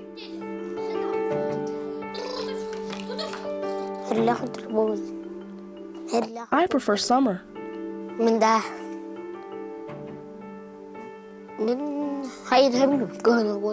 Then I could play outside longer. Sayana's siblings are too old to be playing with her. Most of the time she spends with her homework or coloring books. There's not much else to do for her in the coldest place on earth. At school there are many children. At home it is so boring. At school it's different.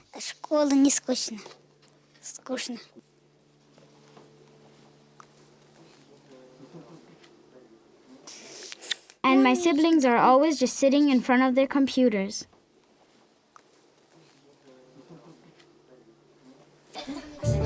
At 7 p.m., it's time for 8-year-old Alyosha to go to bed. The next day, the thermometer will decide whether he must get up early again, whether they will once again have to set out on one of the most dangerous ways to school on Earth.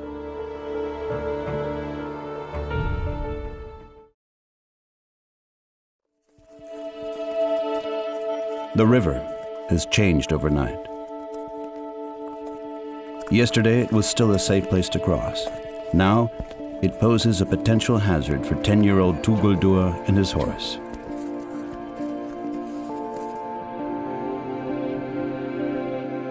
The constant thawing and refreezing causes the ice to reshape itself.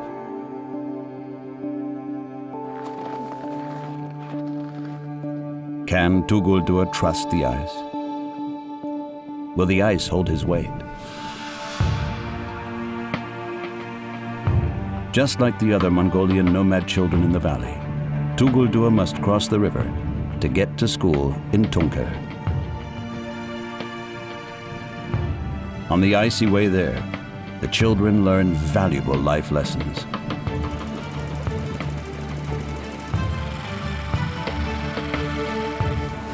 The nomad girl Dergat Tsitsek must also travel through the biting cold. When spring comes, everything is better. The snow melts and everything is green. The school in the village, a warm haven.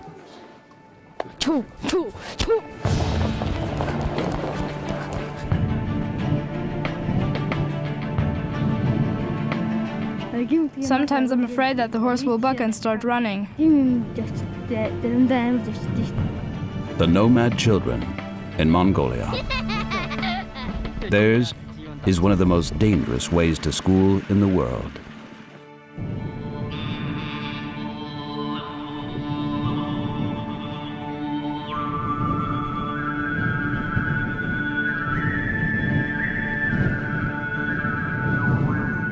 Winter on the Mongolian steppe. A long and difficult time for nomadic Mongolians and their cattle. Temperatures drop to minus 50 degrees Celsius. Far away from settlements, the milder valleys serve as the winter quarters for the nomads.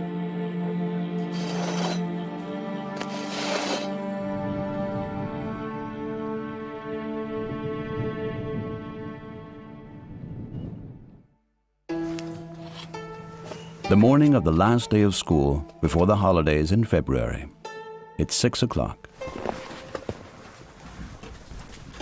12-year-old Dergat Tsetseg wishes it was already Tsagan Sa, or White Moon, the Mongolian Lunar New Year celebration.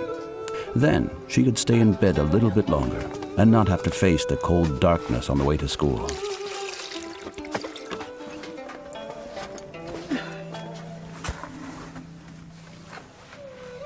Outside the yurt this morning, it's minus 30 degrees Celsius. That's why Dergat Tsetseg puts on very thick undergarments under her school uniform. First, I put on 2 pairs of tights, and over those my sweatpants. Finally, my black pants. Due to the bitter cold, her father Dava brought his motorcycle into the yurt overnight. The hard frost weakens the battery and thickens the engine oil. Everything and everyone here has to struggle to get moving. Come here. I'll do that.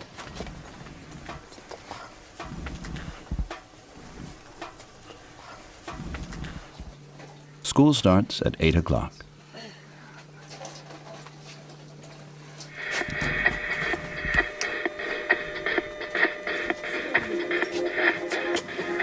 First, I have math, literature, and then music. After that, biology and chess lessons. PE is last. My favorite subject is chess.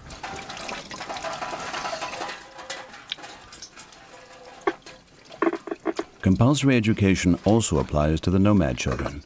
Her mother, Arya, has prepared a small breakfast of tea and biscuits. Time is short. Latecomers are given extra exercises as a penalty. If I'm late or not wearing my uniform, then I have to erase the black marks made from shoes on the floor. Shortly after 7 o'clock, it's time to go out into the cold.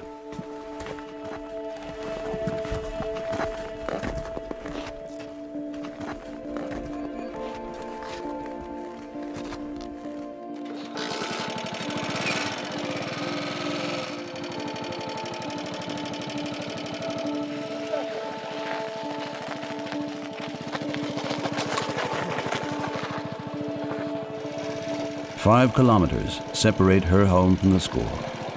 5 quite special kilometers. Their constant companions are the icy wind and the danger of skidding off the road.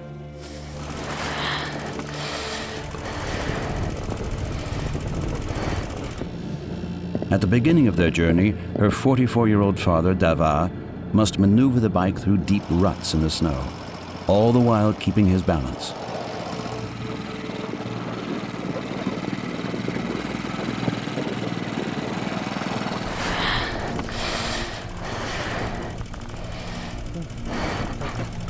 It's cold, it really is, and you start to freeze really quickly, and it is very, very icy. If you do not drive slowly, it is very dangerous. You slip faster than you can imagine. Driving slowly helps, and eventually at some point, you learn how to do so. After 400 meters, Dava and his daughter reach their road, a snow-covered trail that has frozen overnight. They will travel on it into the village. There are 2 more kilometers until they reach the narrow part in the valley. That's where father and daughter must cross the dangerous river. Upriver, 5 kilometers from Dergatsitseg's home, it's now time for breakfast. The younger children, like 10-year-old Tuguldur, only have school in the afternoon. Where's Daddy? He's out. My son, have you washed your hands?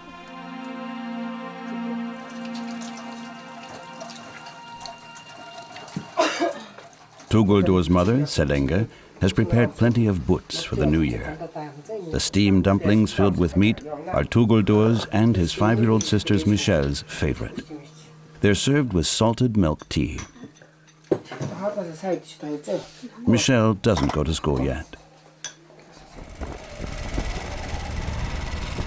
Meanwhile, Dergatsitseg and her father have traveled half the distance. The wind is icy, making the temperature feel like minus 45 degrees Celsius.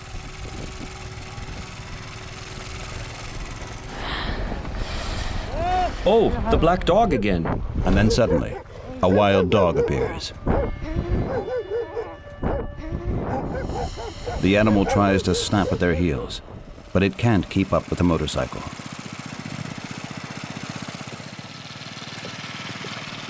After that scare, the girl's dangerous way to school is not over yet. Her father, Davar, is now heading for the frozen river. Here's where they have to cross. The spot they always used to get over to the other side of the river has been covered with snow now for a few days.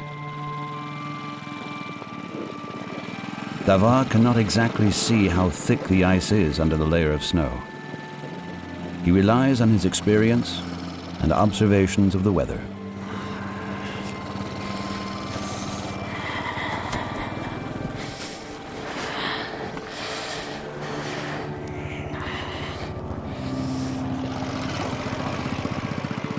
It's 20 meters to get to the other shore. They've done it. The girl hopes it was the last time this winter. When spring comes, everything is better. The snow melts and everything is green. The town of Tunkul in northern Mongolia awakes with the first rays of the sun.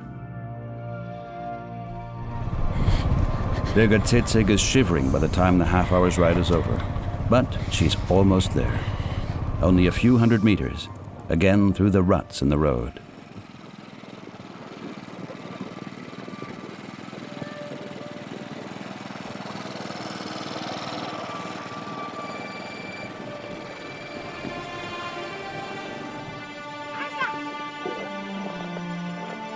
Dergatsitseg's school friends, whose parents are not nomads, have a better life. They live in the village, and their way to school is short and not so dangerous.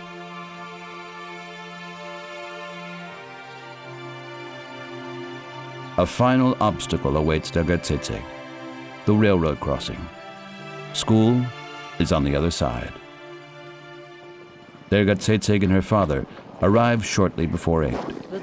Careful crossing the tracks. Bye. Motorcycles are not allowed in town in the winter months because of the heightened risk of accidents. Therefore, her father, Davar, drops his daughter off at the railway crossing right outside of town. The girl must cross the tracks alone because school is on the other side, as are the police.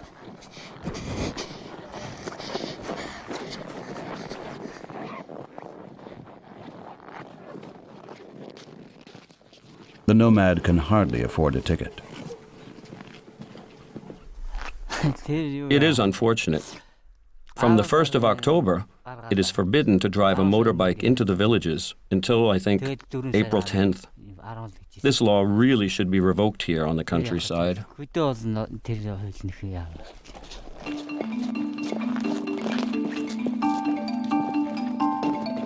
Dergatsitseg makes it to school on time.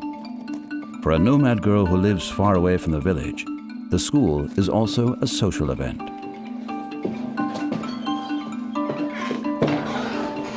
Together with her 6th grade classmates, she uses every free minute to play the cap stork game, for example.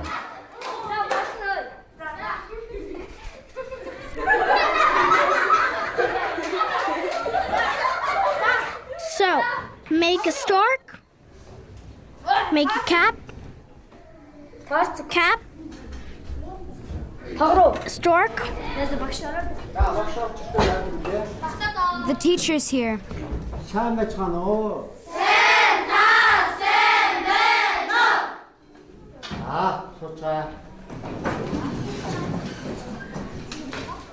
Delgatsetseg must now do a lot of reading and writing, but she's looking forward to her favorite subject, chess.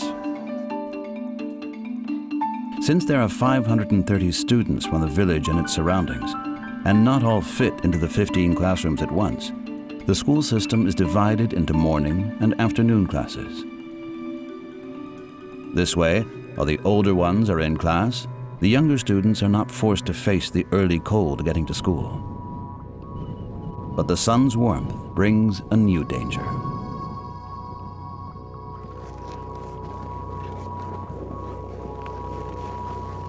Around 11 o'clock, Tuguldur lets the cows out of the barn and drives them to the river. Barn and house are between two rivers, so Tuguldur knows the hazardous change when the hard ice starts slowly melting in the warm sun.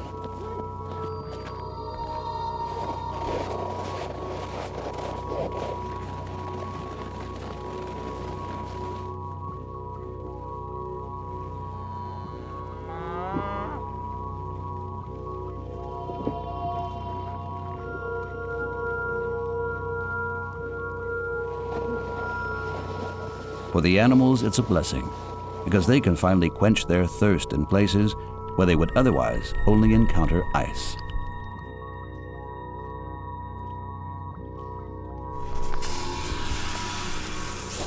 But for Tuguldur, the softened ice is dangerous.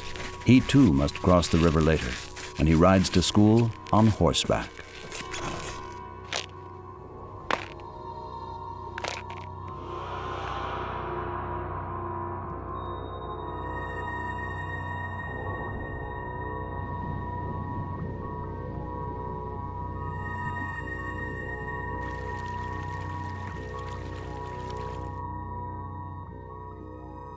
Tuguldur goes back to the house and changes his clothes.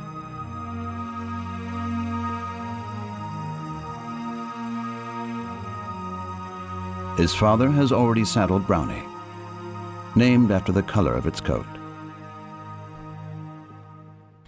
If anything like leaves or a plastic bag is carried up by the wind, or anything hanging in the tree starts to rustle, the horse starts to buck. When I see such a thing in the distance, I make a big circle around it. But sometimes the horse gets spooked and then it's dangerous.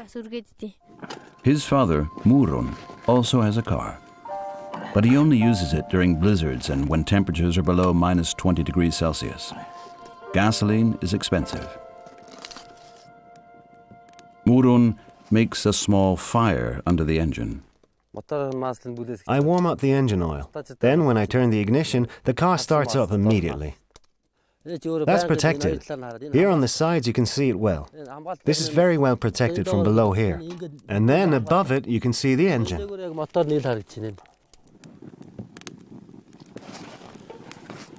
Today Murun must take the grandfather into town to run errands for the New Year feast.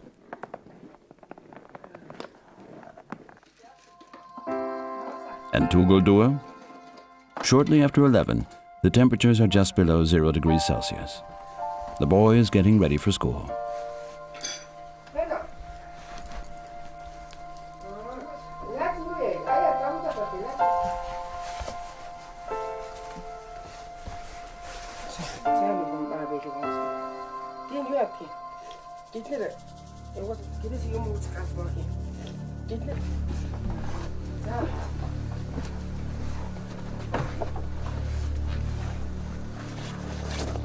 His father is aware of the risks, but still lets the small child ride the 10-kilometer route to school alone. Even though Tuguldur sometimes has problems with Brownie. When it runs, when the horse is really galloping, it's very hard for me to take the reins and bring it to halt. Sometimes I can't do it. When it really gets going, I can't control it.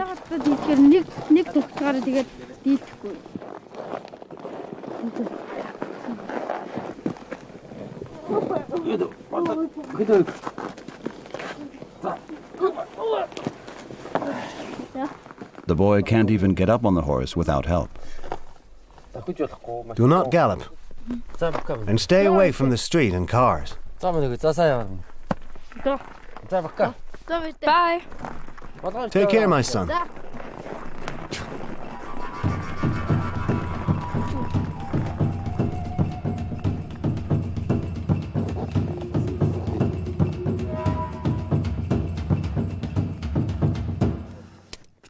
I warn him often about riding too fast, so be careful on the ice and get off the road and keep his distance when there are cars.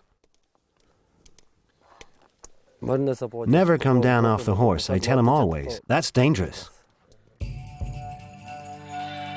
Just a few hundred meters away from the family home, the road is steep. Tuguldur faces his first challenge. To stay away from the slippery road, he leads Brownie down in deeper snow.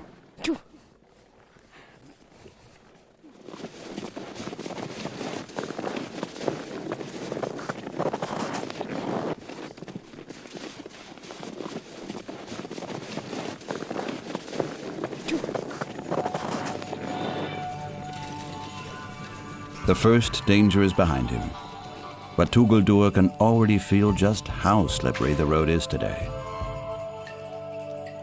An hour-long ride along the river valley lies ahead of the nomadic boy. The next place where Tuguldur must be vigilant is a small larch forest.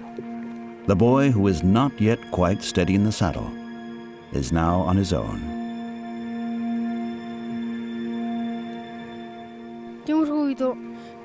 If I should ever fall off the horse, I will need to find an elevated place and try to jump from there onto the horse. But that should never really happen.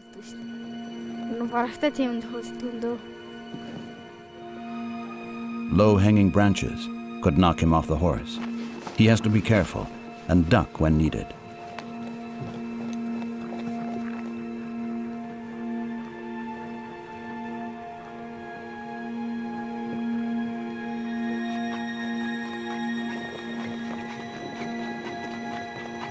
Once he is out of the forest, he is faced with the greatest challenge.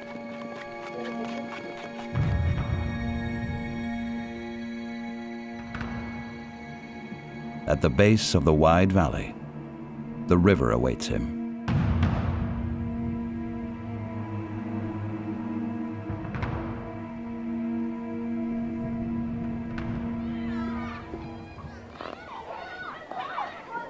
At school in Tunka, the second to last hour begins, and the classes change rooms.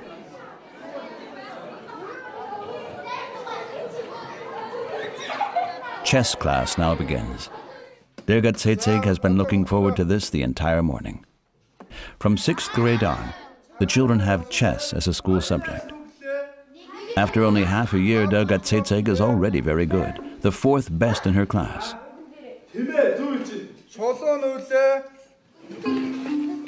A short refresher in game theory, and the game finally starts.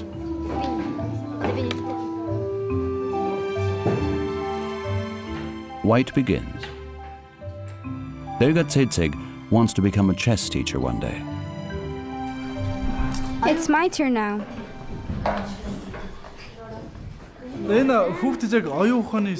The kids already understand that chess promotes intelligence and is a game of intrigue.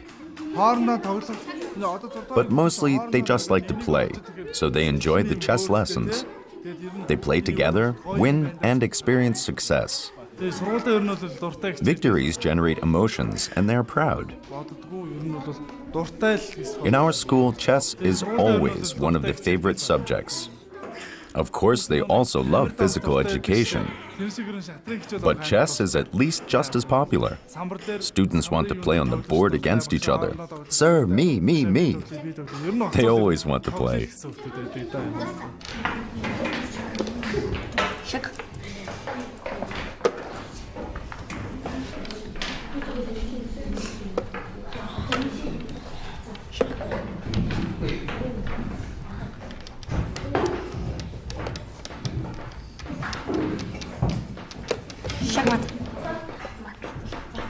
The nomad girl Delgatsitsik wins. It's 12:30. As the girl's time in school comes to an end for the day, clouds gather over the steppe.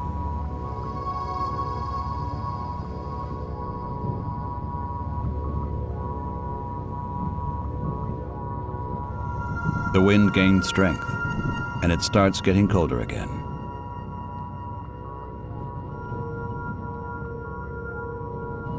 Tuguldur has mastered 2/3 of the way, but now he faces the real danger.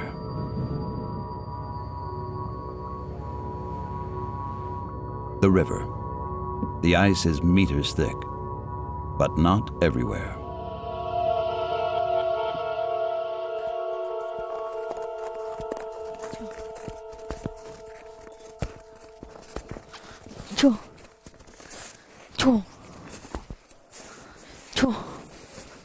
Could it break here? The horse is probably too heavy. Better not.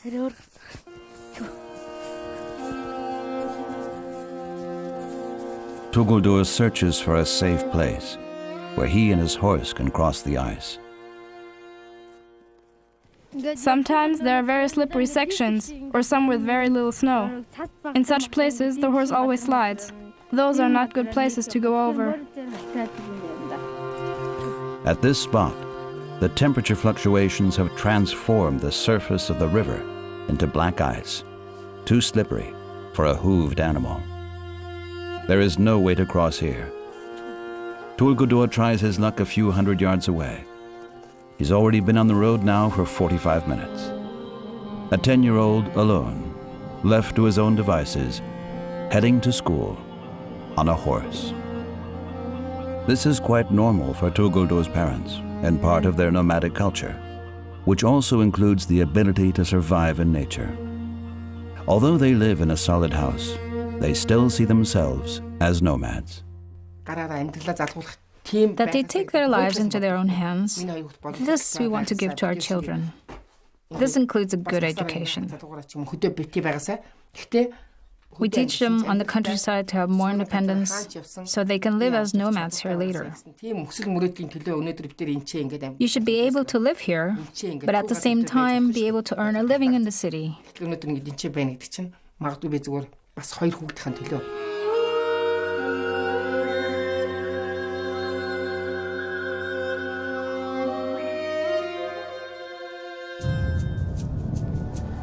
After a 5-minute detour, Tuguldur has found a spot where he wants to try it.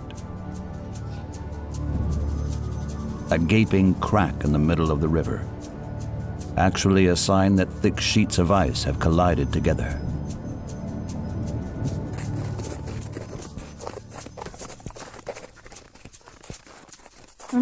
Now just do not fall down. When horses get scared, they simply run off. Then you have to pull the reins tightly to bring them into a halt. Sometimes when it starts running suddenly, I also get terribly frightened.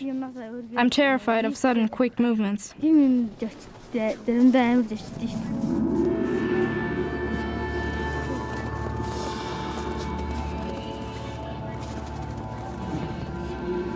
Tuguldur scrutinizes the ice.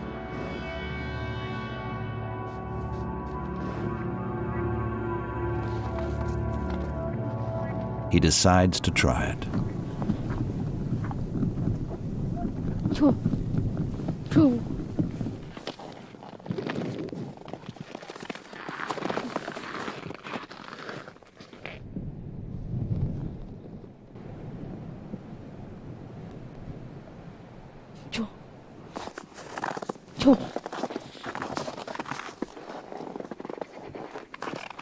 Brownie shies away from the danger.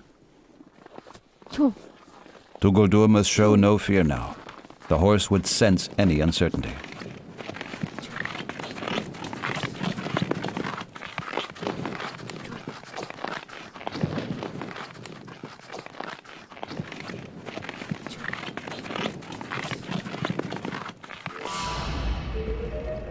They get closer to the gap.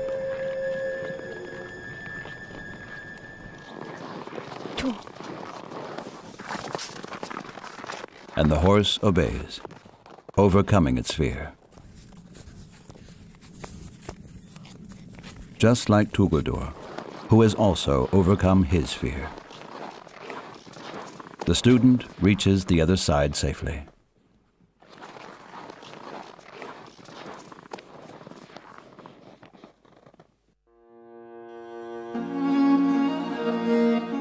Classes are over for the morning children.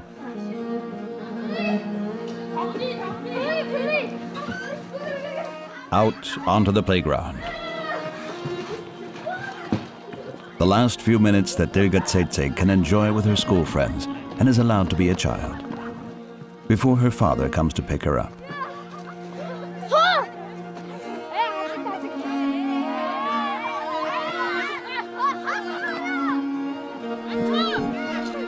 She loves to play the chain game, in which the children form two teams and take turns trying to break a link in the opponent's chain.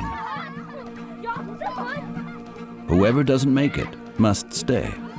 Whoever makes it gets to take one of the opponents with them.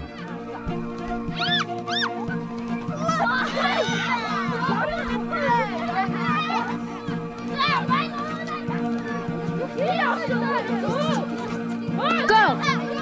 Let him in! Now shoot! Shoot!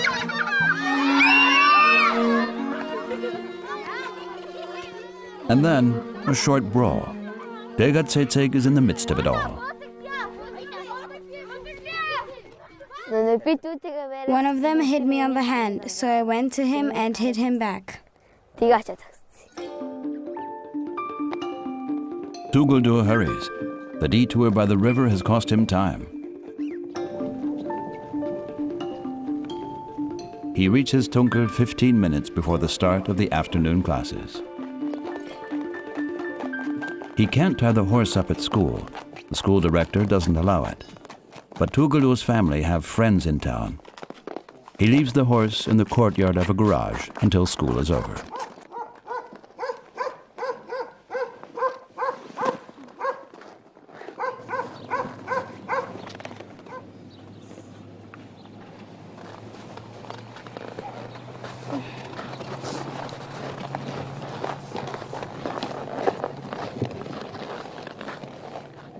Brownie will wait until school is over. From here, it's only a few meters walk to school.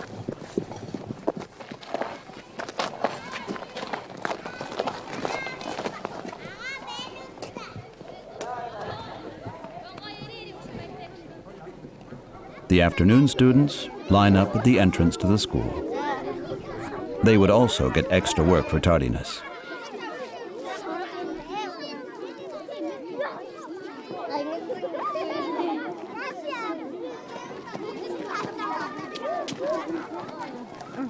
Tuguldur is on time. On the way, he's met friends. They have to take a math test in the first hour. By 1 o'clock, the young students are allowed to enter the warm building as the older ones head home. Here, the two nomad children meet each other. What subjects did you have today? We have now Mongolian, math, and art. Was it cold this morning? Well, it was okay. Did you freeze on the horse? Nah, not really. Okay, see you. Okay.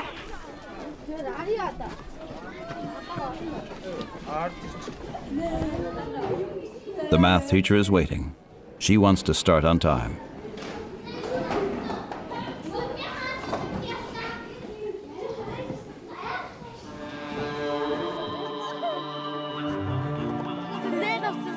Dirga Tsetseg says her goodbyes to her friends and makes plans to play again.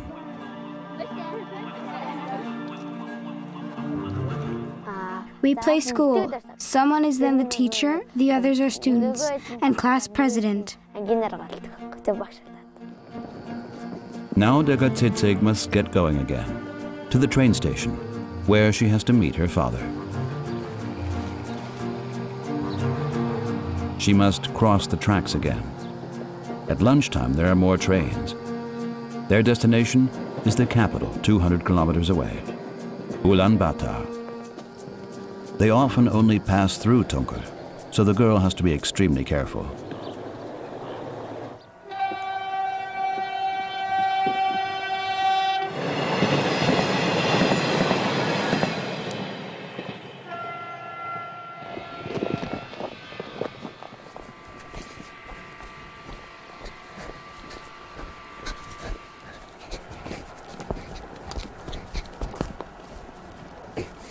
That was a small train. Let's go, come on.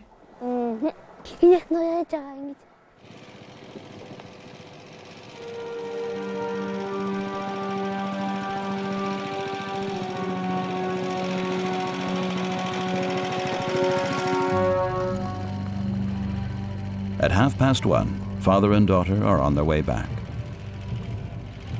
They leave the town and head back to her parents' yurt beyond the river, where a thin blanket of snow covered the morning road. Now patches of ice appear. The bike drives over the frozen bed of ice. Aware of the danger of slipping, her father Dava does his best to avoid the bare ice.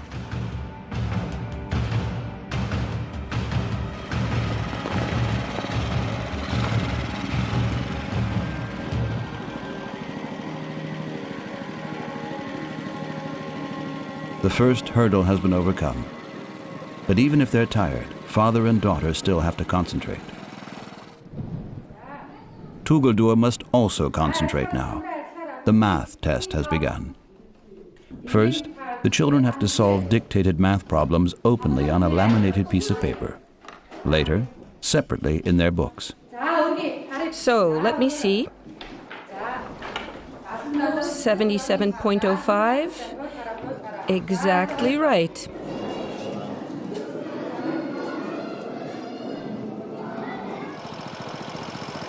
Degadzetseg gets a little restless on the bike saddle. She fidgets behind the back of her father, who reminds her to sit quietly.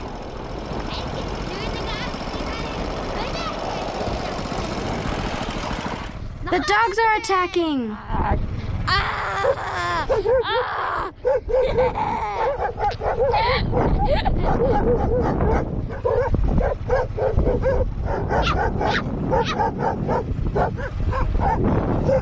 Go, go! Come on! Compared to the morning, Degadzetseg is now boisterous. It's probably the anticipation of tomorrow's spring festival which has raised her spirits.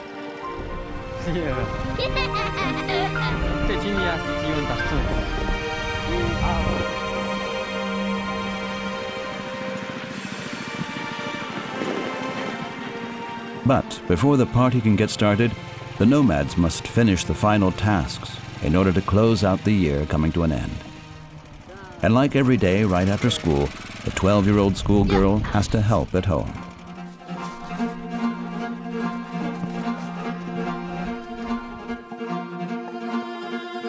As the youngest of 4 children, she learned very early on how to handle a sharp axe by herself. After chopping wood, the work continues. Degadzetseg has to help her aunt to round up the cows. There is always plenty to do. On my list, chop the wood, fetch the water, bringing in the wood, sweep, mop the floor, wash the dishes. But of course, Degadzetseg would rather play than work. After milking the cows, she hides, much to the displeasure of her father. Have you fed the calf?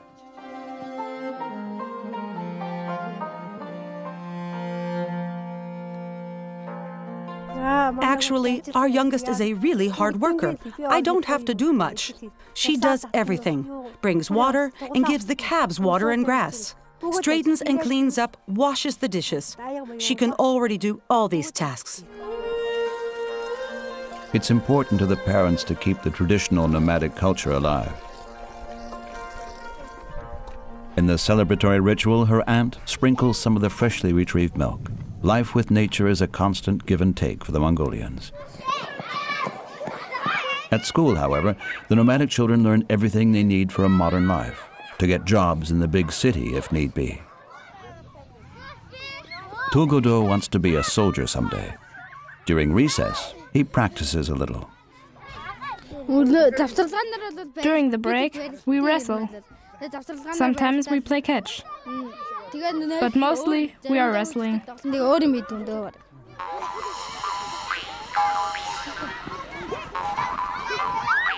Wrestling is a popular sport in Mongolia and allowed by the teachers in the schoolyard. It's about sportsmanship, testing one's strength, and experiencing success.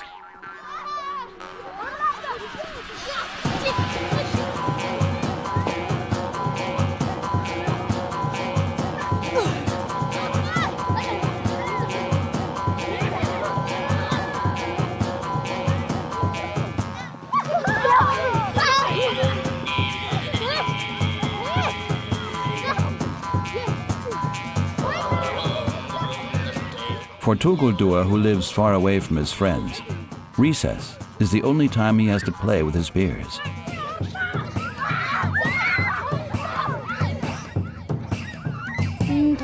We have 30 minutes in the big break. We drink and eat in the first 10 minutes, and then we get out. And then I play with my class, about 20 minutes or so.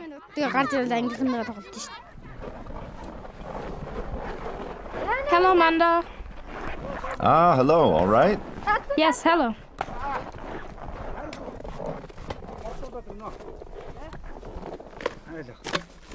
Is school over? Yes, done. School is out at 5 o'clock.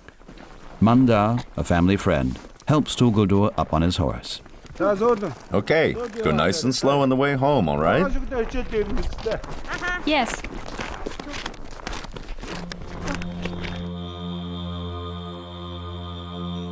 On his way home, Tulgodur takes a small detour and rides up to the stupa, a sacred Buddhist place of worship.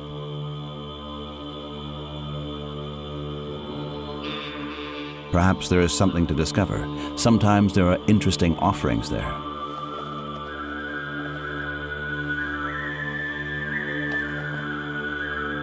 But his father had warned the boy not to dawdle on the way home, so he doesn't have to ride home in the dark.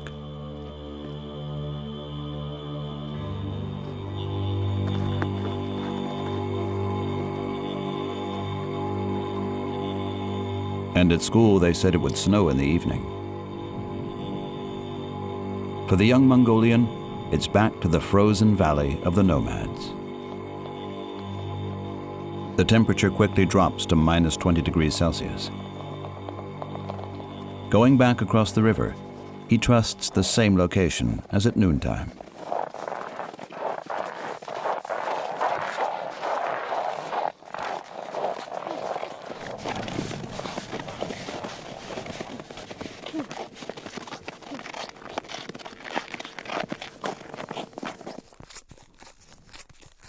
This time, too, Tulgodur gets safely to the other side.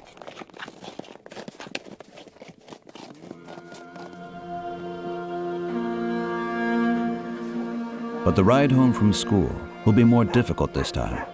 As predicted, snow is falling.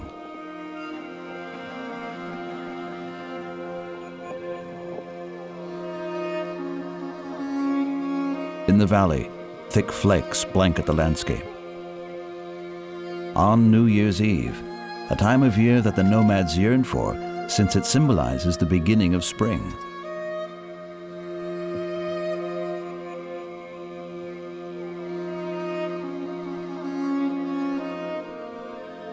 Tulgodur rides a little faster, past Delgertsitseg's family's yurts. 5 kilometers left to get home, and Tulgodur must decide.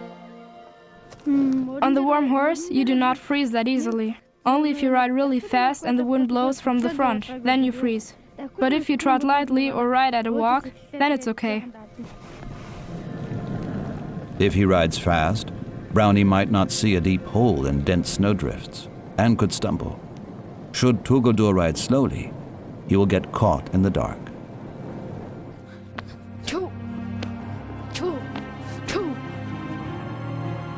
Tugodur presses Brownie on. He would rather hurry home.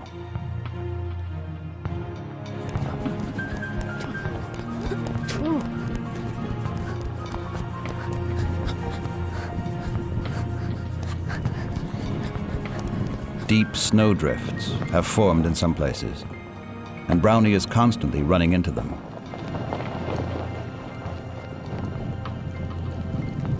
Tugodur tries to keep his balance.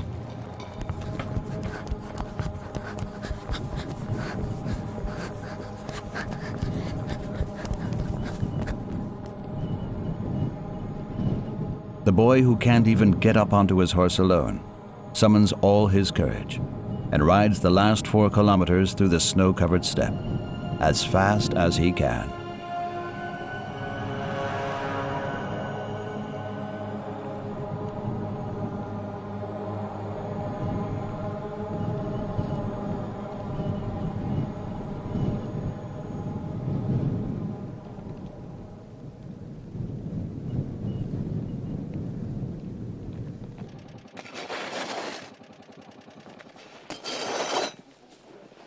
Around 6 o'clock, as the snow subsides, Derga Tsitsig and her family scrape the yurts free of snow. It's time to prepare the celebration.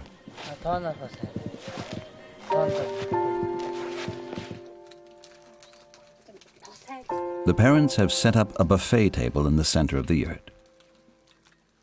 Pastries, cheeses, sweets, and vodka for the adults are ready to mark the closure of the days of want and to celebrate the new year.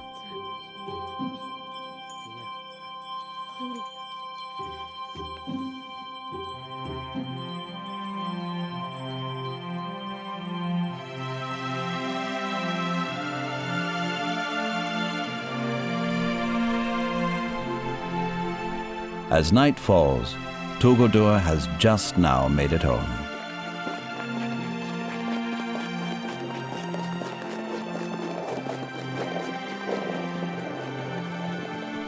Outside the house, his father has been watching out for him.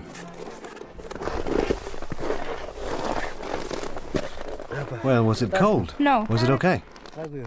Yes. Good. Go have a look inside. I'll take care of the horse.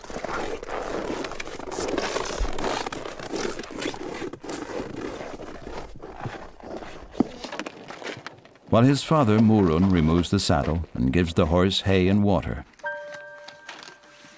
Tugodur does his homework in excited anticipation. He now has 5 days holiday and the party. So, Tsagansa is the Mongolian New Year.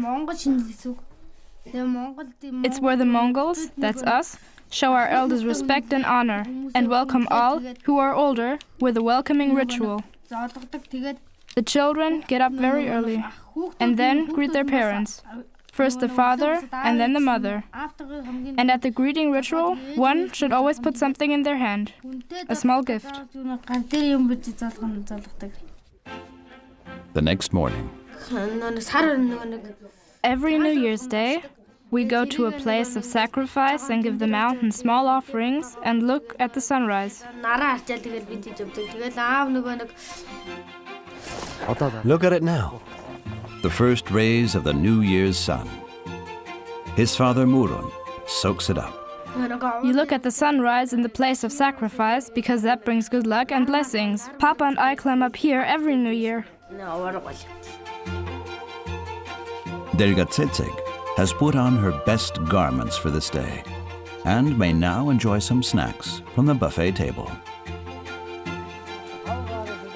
Tugodur, his parents and sister, now visit his grandparents and relatives in the village. Are you all right? Are you all right? The feast is served. On this day, one goes from house to house and wishes their relatives a Happy New Year. The men exchange flasks of tobacco as a sign of mutual respect. And for nomadic children, it's now time to go outside and enjoy the coming spring. Slowly, the ice and the cold will disappear.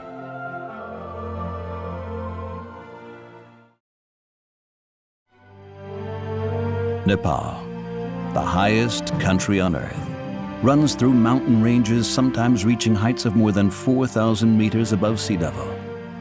The mountain village Kumpur in the province of Bagmati. Whoever wants to make it to school on time must go unusual ways under extreme conditions. The destination, the Sri Ardasha School, 650 students. Some of them have the most extraordinary ways to school. A daily adventure trip. Arduously walking through mountains on foot, risky hitchhiking across the highway, and twice a day, crossing the most dangerous river of the area with a ramshackle ropeway.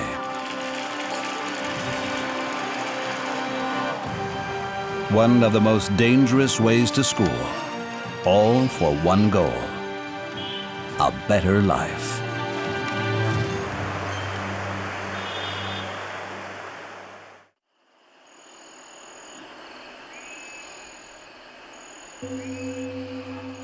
Six o'clock, daybreak. Another normal day in the Nepalese mountains dawns.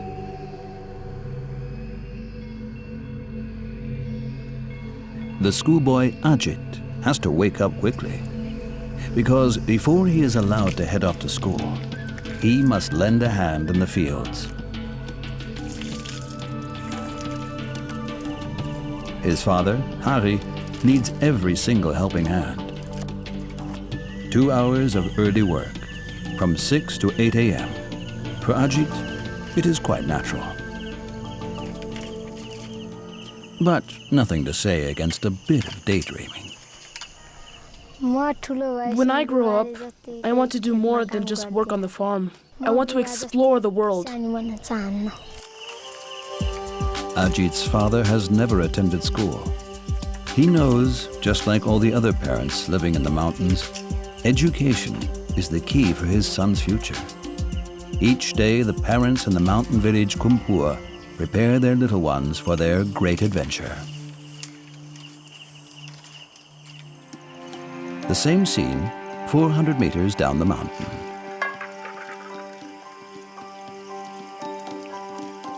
Here, little Kabita works her way through her early morning spit bath with the help of her mother. Kabita is not more than 4 years old. Mother Mimala has decided to send her to school as early as possible. Mimala would love to have her daughter by her side the whole day, but she believes that without schooling, Kabita would have no chance finding a job, and, almost more important, in finding a husband. That's why she accepts that her 4-year-old daughter takes on the long way to school, more than 6 kilometers. Together, they practice every morning before school, do Kabita's homework, and learn the Nepalese alphabet.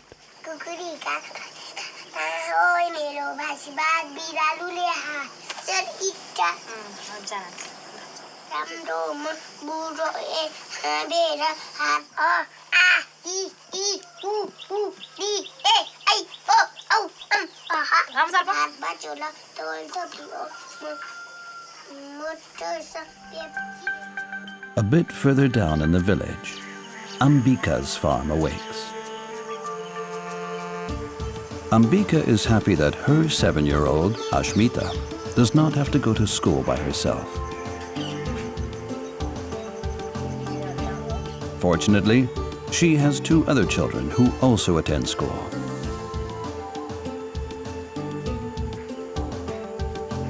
Eight-year-old Amit and 6-year-old Anita. Until recently, the mother brought the children to school herself, but the work required on the farm suffered for it. That's why a couple of days ago, her son and her daughter started to go on their own. Especially in the morning, they are all a bit tense. No one knows how dangerous the way to school will be today, and these are the last moments Ambika and her children share until evening. Quickly, they slip into their school uniforms, and off they go on their dangerous 2-hour-long way to school. After working in the fields, Ajit is also getting ready. In 2 hours, at 10 o'clock, school starts down in the valley on the other side of the river. Not bad, going such a long way for a dream.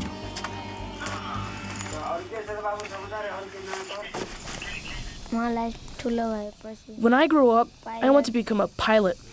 It must be great to be a pilot and fly around the world.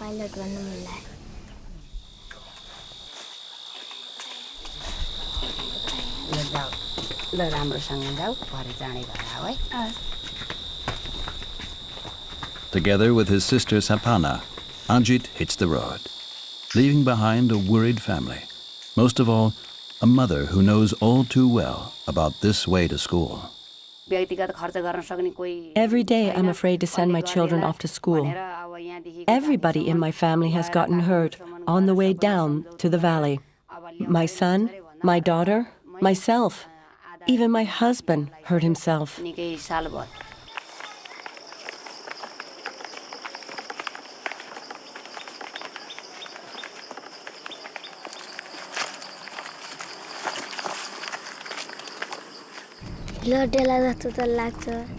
Often, I'm afraid I might slip and hurt myself.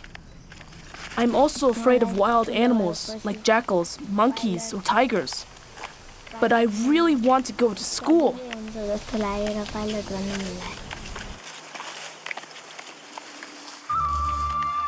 Unlike most rapidly growing Asian countries, in Nepal, 80% of the inhabitants live outside of big cities. Just about 2/3 of the children attend school.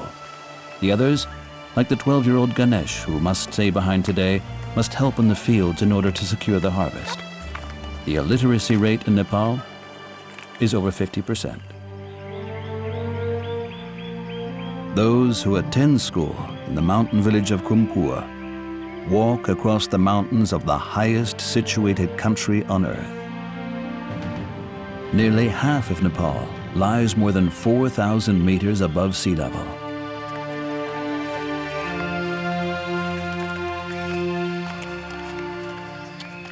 In order to reach their destination, Ajit and Sapana have to go down to the city at the foot of the mountains.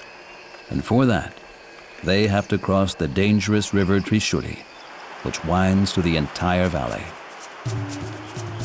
The Trishuli River comes from the Himalaya mountains.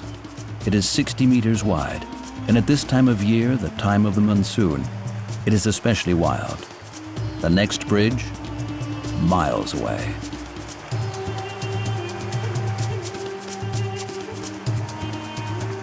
There is only one way to the other side for the pupils.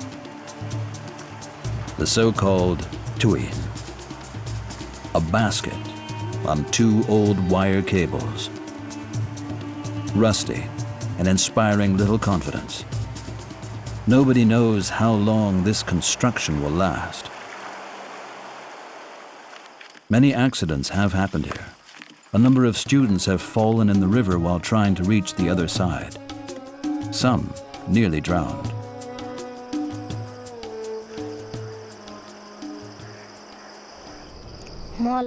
I'd like to learn how to swim, but the river is so wild. I never dared trying. My biggest fear is that the river could carry me away with it. On some days, the weather intensifies Ajit's fears. In times of the monsoon, sudden rain showers make the water level rise dramatically. But today, the students are lucky.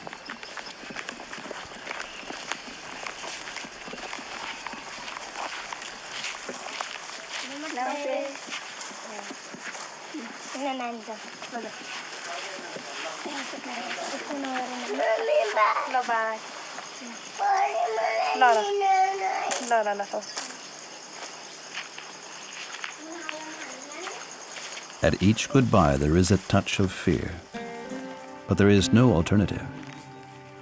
Besides, the children from Kumpua always stick together and help each other to cope with their dangerous way to school.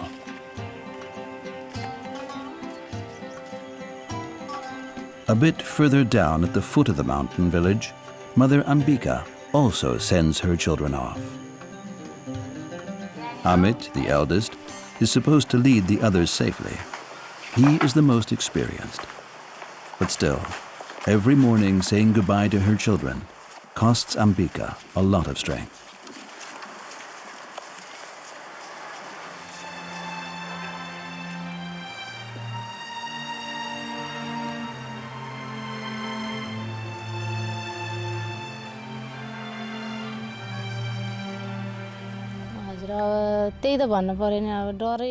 Every day when my children head off to school, it's a terrible moment. I'm afraid that they might try to swim in the river. I often wonder on which side of the river that they might be on at any given moment. Have they managed to reach the other side? There's so much that could happen to them.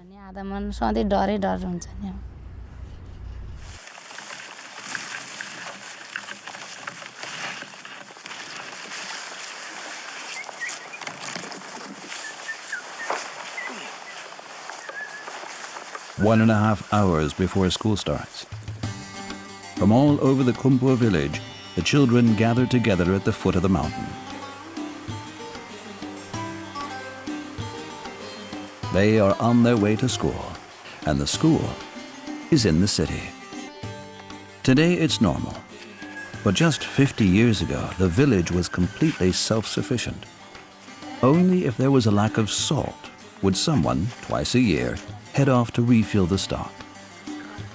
Today the children go to the city almost on a daily basis and are forced to cross the dangerous river.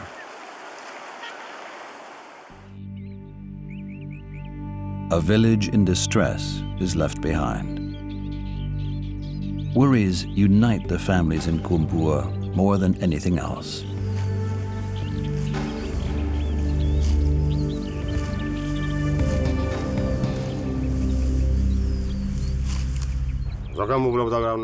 We simply don't have the time to bring our children across the river every day. We have to take care of the fields. But we're worried every day, afraid they might hurt themselves crossing the river. The village community Kumpua is spread across 18 farms on the Dap Mountain. The families live in a very remote area, and every mother fears the moment when her child is old enough to go to school and has to cross the Trishuli River.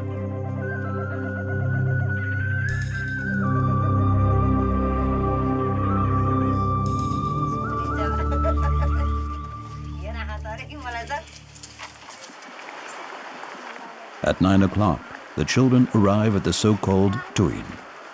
The name can be translated into the way on the rope. But there is a problem. The basket is on the other side of the river, 60 meters away, out of reach for the children.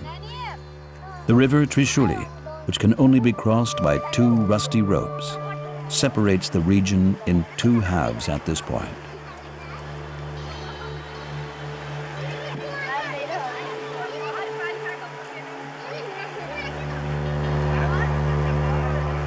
On the other side, Nepal seems like a whole different world, with cars, buses, and shops. But without the basket, the children stand no chance to reach it. Sometimes the students from Kumpua wait for up to 3 hours. If no one comes, they have no other choice but to return home. I am sad when we have to go back. The other children learn more. I keep getting worse and worse. The only hope the children have is that someone comes and brings them the basket.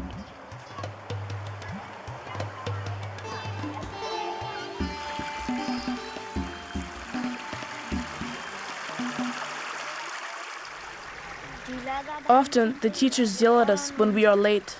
Sometimes, they really get very angry.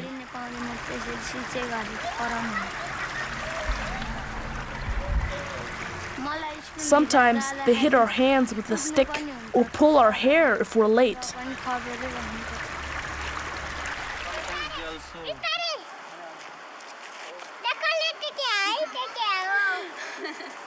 After 20 minutes, a village farmer arrives at the riverside. He too has to cross in order to sell his cucumbers and his goat. A stroke of luck for the children.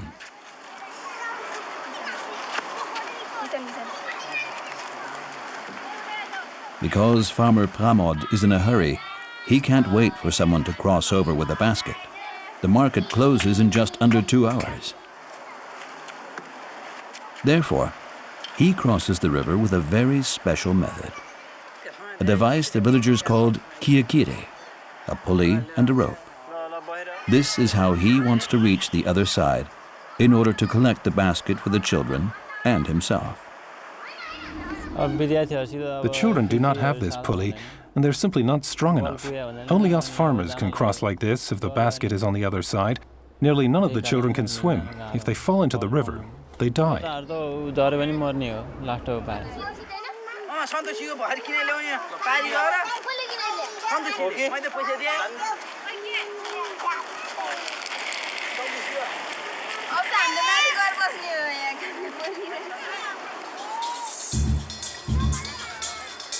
When crossing the river on the rope, the farmer Pramod is not only in danger of drowning. The rusty old steel rope is dangerous enough by itself. With each grasp, tiny rusty splinters of wire bore their way into his hands. None of the villagers is vaccinated against tetanus. Many have been down with fever and have nearly died. There used to be another way to cross the river, a sort of a ferry, but the current would carry the boat off course again and again, and often made it impossible to cross. That's why the villagers of Kumpua built the tuin 8 years ago. But now it has become rusty, and the cables brittle.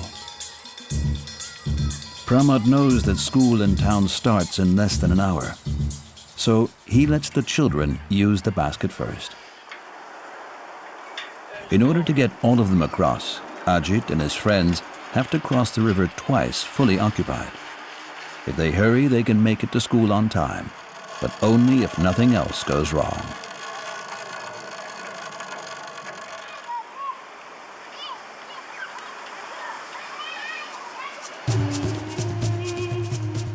The weather must play along. And now, of all times, it doesn't. Rain. When it rains down over Kumpua, it can quickly become unpleasant down at the river. The river Trishuli, rapid by nature, gathers even more speed. And with the rain, the students find it extremely difficult to manage the slippery wire rope.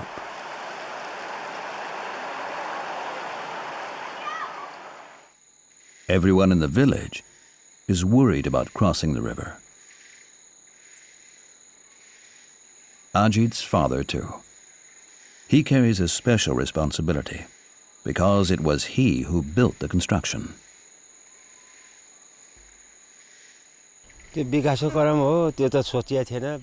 When I moved here, I would never have thought the river might pose such a problem, nor that my children would have to use the tuin one day. It was my idea to build it. I simply thought, if we had a rope crossing the river, we could reach the other side. So Ajit's father and other villagers built the tuin, the way on the rope, to overcome the isolation, unsuspecting that one day they would send their own children to the other side so that they could attend school.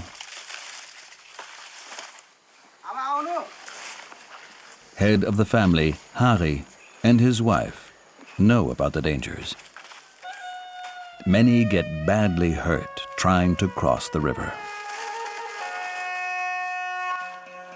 It happened even to Hari himself, the builder of the tuin. with nearly fatal consequences. 3 years ago, his ring finger got squashed during the crossing. It got caught between rope and pulley. He almost died from the resulting infection.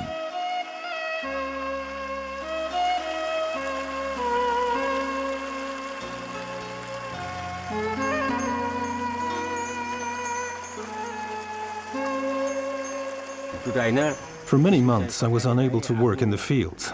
My family tried to take up the job, but it was impossible for them. I'm the head of the family. It is my job. When I was unable to plow the fields and harvest the rice, it was very tough on the whole family.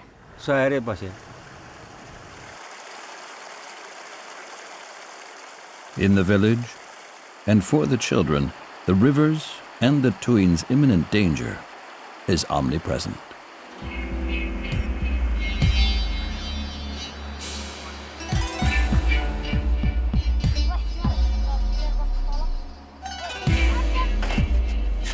Ajit and his fellow students are in a hurry. They all want to reach the other side as quickly as possible, but the basket is much too heavy. They will have to go several times. There are strict rules among the students. The younger ones are allowed to stay below in the basket. The elder ones have to climb on the ropes and push. Today it's Ajit's and Robindra's turn.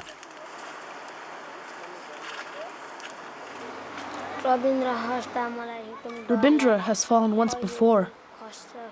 You really have to keep an eye on him. He runs fast and doesn't pay attention. That often makes it difficult for me.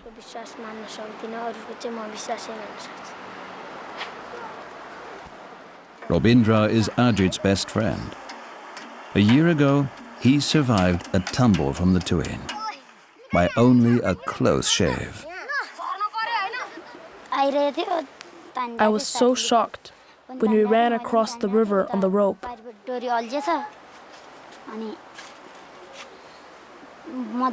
I slipped off, couldn't hang on, and directly fell into the river. I was sure I would not survive. It was luck in the circumstances, since Robindra is one of the few students who know how to swim. For most others, the fall into the river would have been fatal.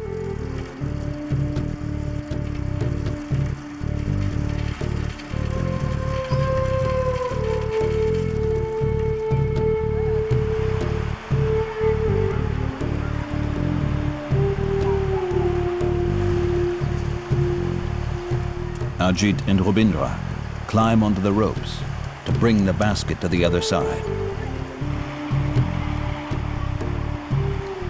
Towards the middle of the river, the rope sags, and from then onwards, it's push the basket.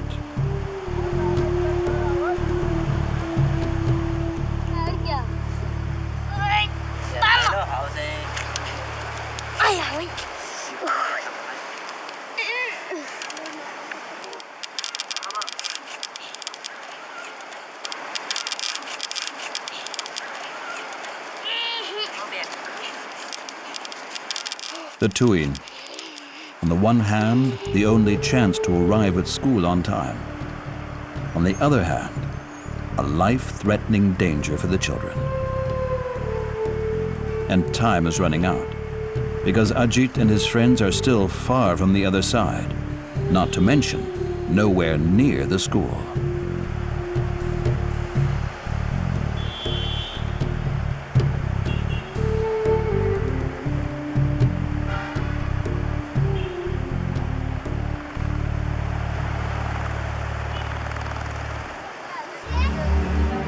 By now, the 8-year-old Tuin is in quite a tilted position.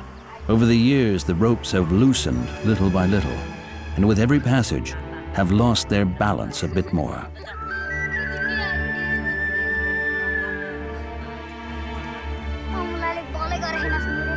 Until recently, the Tuin had a third rope in the middle. It used to be easy to push the basket that way, and many used it to pull themselves closer to the other side on the last meters. But then it ripped apart.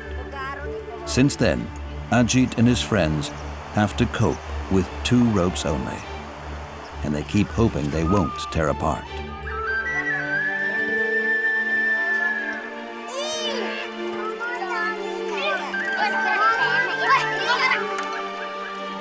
At least the younger students have made it to the other side this morning.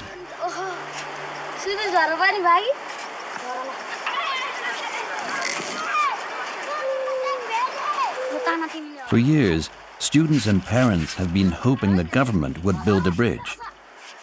But in truth, everybody in the village believes that until someone has died on the Tuin, nothing will happen.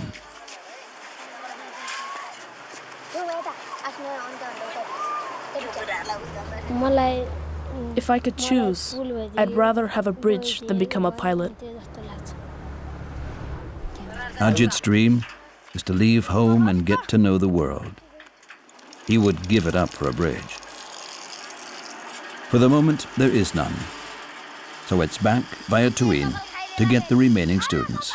After all, school starts in half an hour.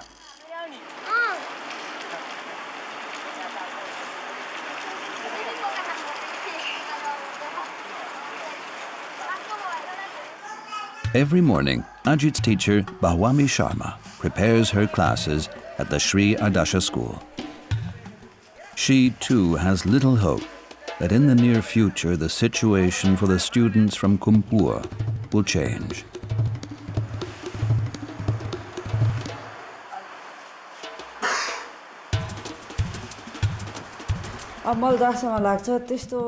We have a clear system here in Nepal. If the Tuin rips apart and someone dies, then the government will look to it that a bridge is built, not beforehand. There already has been a serious accident on Ajit's Tuin. One of our students fell off the Tuin and hurt her head. She was seriously injured but survived, and nothing happened. There used to be a second Tuin close by. Today there is a bridge. Why? Because the student fell and died. That's how it is.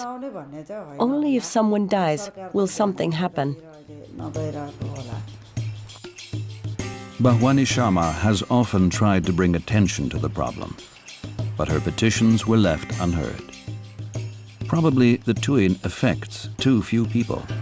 Only 12 of the 650 students have to cross the river. And so all the teacher can do is hope that everyone from the village Kumpur arrives at school safely. Because schooling is important, especially for them.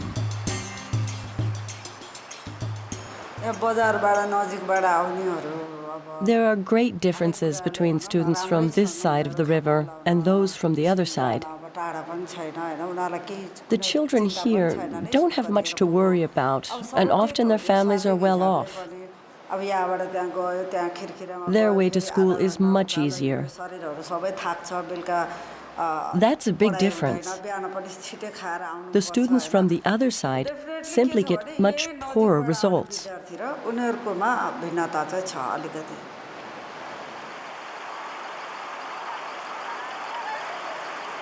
25 minutes until school starts. Still, not every student has made it across the river. Sudicha and Anit are waiting on the other side. Both students are in 5th grade. High time to push the Tuin themselves. This morning will be the last one where they climb into the basket. After school, on their way back, they will, for the first time in their life, climb on the basket. And then they will be the ones pushing the younger students across. Once we are able to cross the river on our own, we are adults.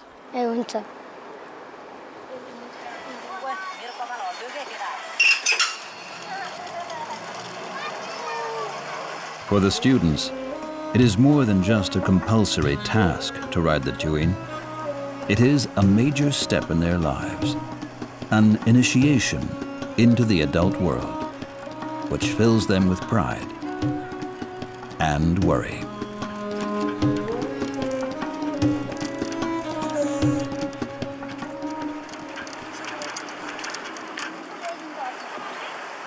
The dance on the rope. That's how the students call the walk on the ropes of the Tuin. While the youngest are awaiting the ritual a little anxiously, the elder ones fulfill their task on the rope, ostensibly casual and sly.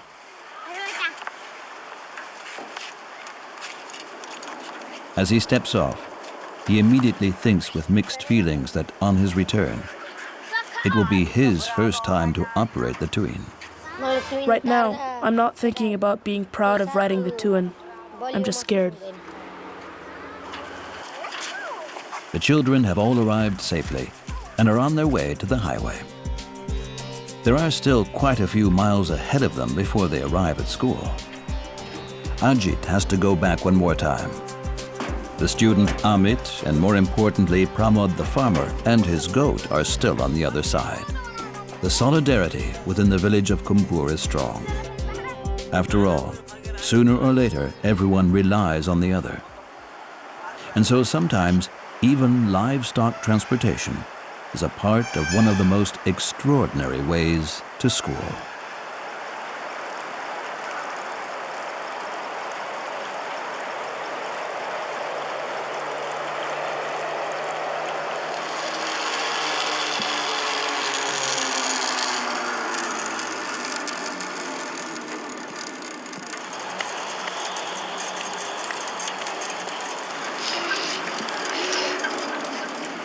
Soon after, all have arrived safely.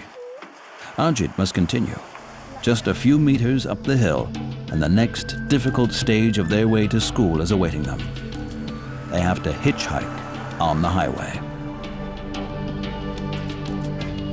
The Prithvi Highway is the most important highway in western Nepal. The whole infrastructure and the wealth balance in the region has changed since it was built 40 years ago. But the accident rate has risen too. There are always accidents on the Prithvi Highway, one reason being the many ramshackle trucks. School begins in a few minutes.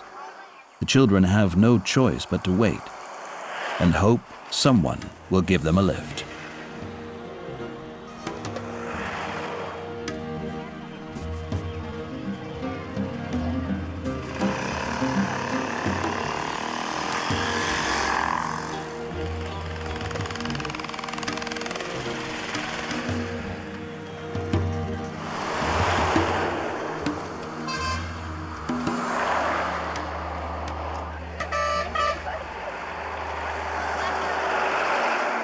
Today the students are lucky. After 10 minutes, an ambulance driver stops and gives Ajit and his friends a lift.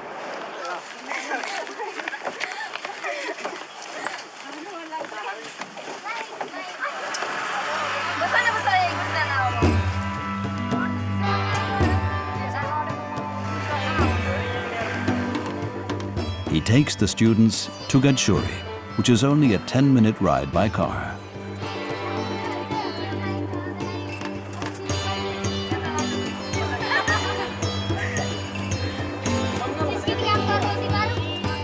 Gadchuri is the largest town in the region, with 7,000 inhabitants.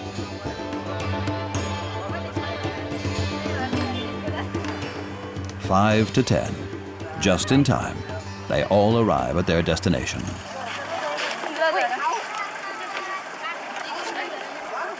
"650 students from all over the area flock to school. Many of them live near the school grounds. While those only need to walk for 2 to 3 minutes, Ajit and his friends travel for more than 2 hours.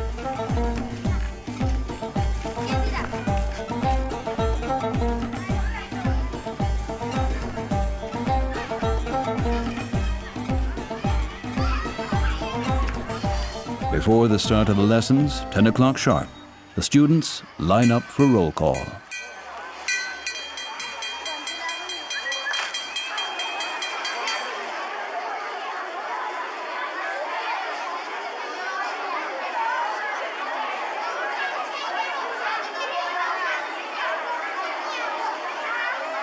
One, two, three, four, five, 1, 2, 3, 4, 5,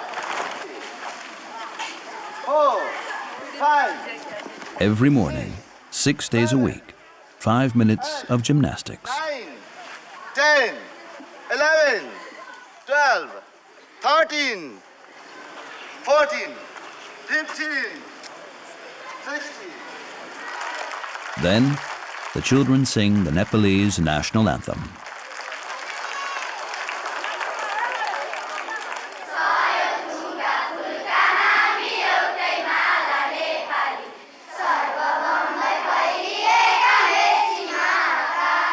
A long day lies ahead of the children. 8 school periods until 4 p.m.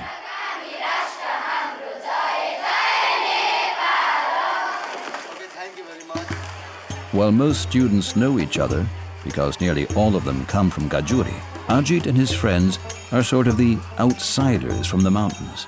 On top of that, they are nearly all in different classes. In the class of teacher Sharma, Ajit too is an outsider. The only thing his classmates know about him is that he has a dangerous way to school.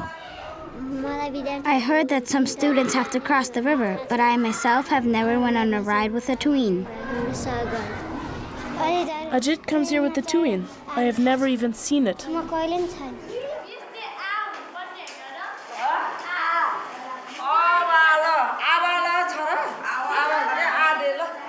The students of the Sri Ardasha school regularly receive a so-called class serial number. It shows who is the best and who is the worst student.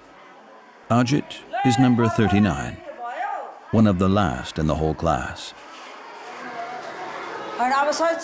The students from the other side are just no good at concentrating. Their mind is weakened by the daily struggle. When they are in school, they only think of their way back home. Hitchhiking, across the Tuin, a long walk ahead still. All of them, Ajit, his sister, and the others, they just don't stand a chance of being good students. Plus, their isolation within the school class. No girlfriend, no buddies to keep Ajit company in class. The reason? Apart from school, there are no points of contact. So the 30-minute lunch break is the only opportunity to spend some time with his friends. The majority of students eat in town. Ajit cannot afford this.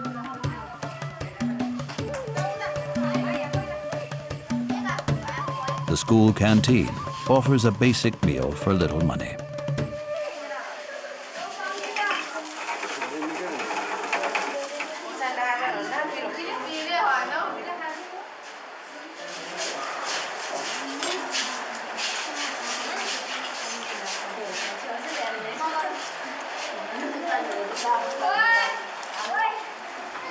I don't know anyone here. At least I get to spend the lunch break with my friend. For 15 rupees, about 20 US cents, Ajit and Robindra receive a small meal. A lot of money for their families, but they know that the children need it. Straight afterwards, lessons start again. Another 4 hours of school.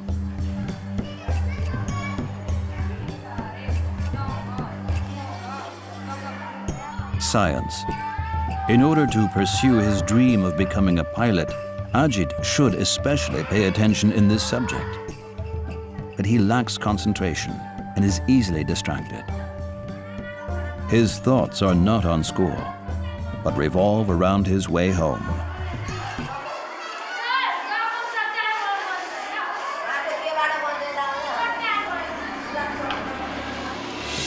It's late in the afternoon when Ajit and the other students from Kumpur set off on their way back to the river. It will be up to Amit now to prove his ability on the wire rope and bring his friends to the other side safely. The students from Kumpur are waiting at the entrance to the village, the meeting point at which the cars drive at walking speed. Chances to catch a lift are highest here.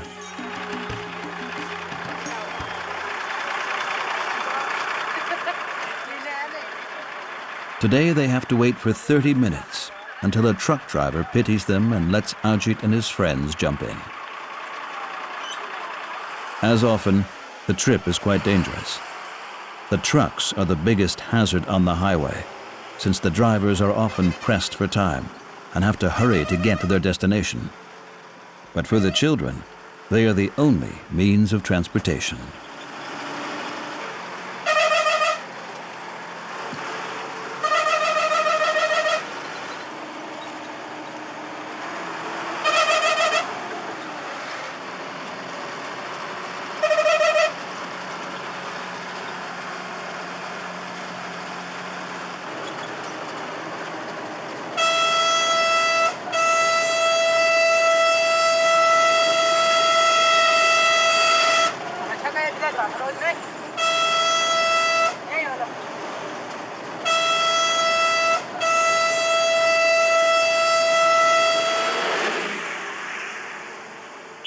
Done.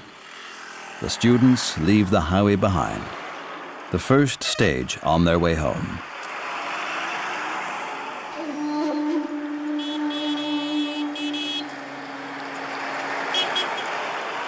Luckily, the morning rainfall has stopped. The river is relatively peaceful. The ropes of the Tuin dry. Optimal conditions to pass the test for those who haven't danced on the rope yet. I only dare pulling the basket, even if I hurt myself at the rope doing it. We have to do it slowly, otherwise it'll be too dangerous.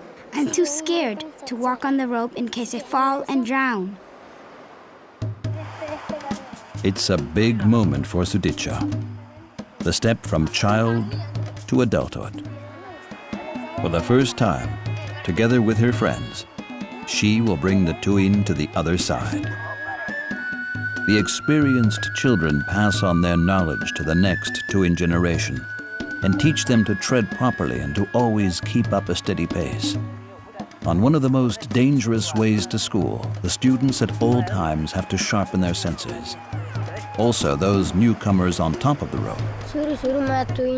One false step and I could drown. I would tumble into the river, just like Rabindra. Unlike Rabindra, Anit hasn't yet learned how to swim.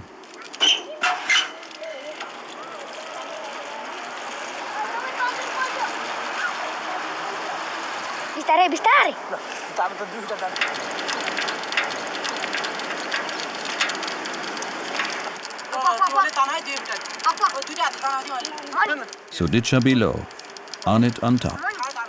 Both have due respect. Anit only dares to use one foot pushing the Tuin.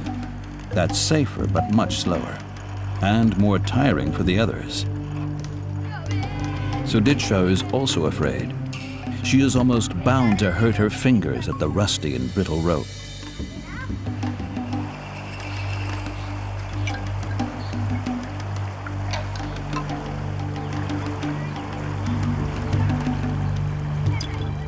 Towards the end, the Tuin becomes steeper and steeper. The children need more and more strength to pull. The rope's wire bristles cut deeper and deeper. The students pull themselves to the riverbank with the last of their strength.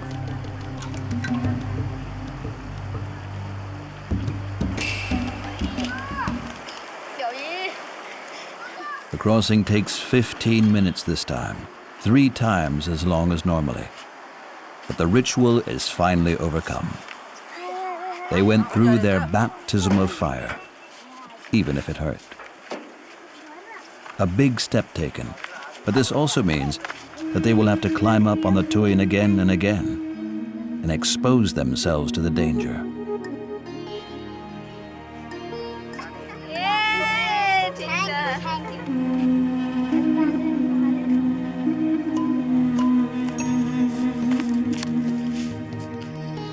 Together with his sister, Ajit sets off on his way back up the mountains.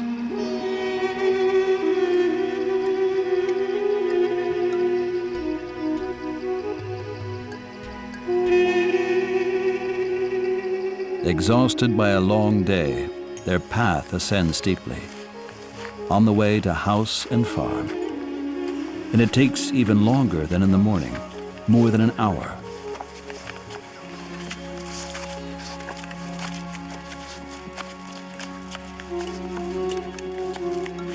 They arrive after 6 p.m. Ajit and his sister have been on their feet for more than 12 hours.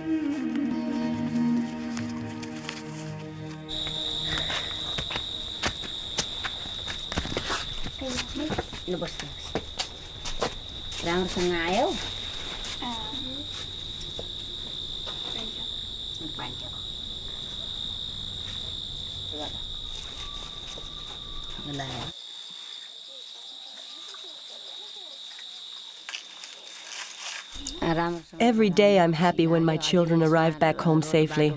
But I do know if we had a bridge crossing the river, they would beam with joy. Every night I look into their eyes and I can see that they are so tired. But I am happy that they are here.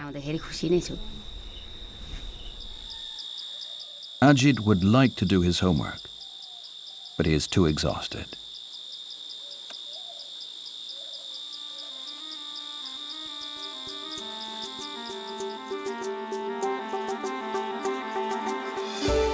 The family has dinner together.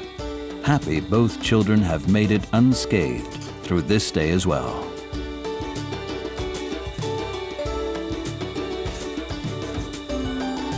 And Ajit remembers his dream that one day he may become a pilot to see the world.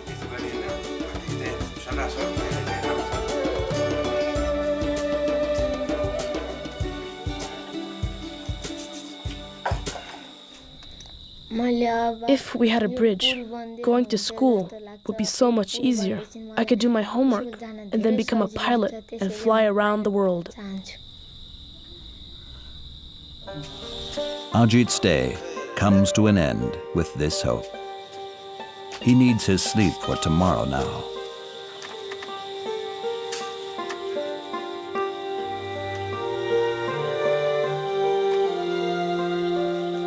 Then, Ajit and his friends will once more get up with the first rays of sunshine and head off on one of the world's most extraordinary and dangerous ways to school.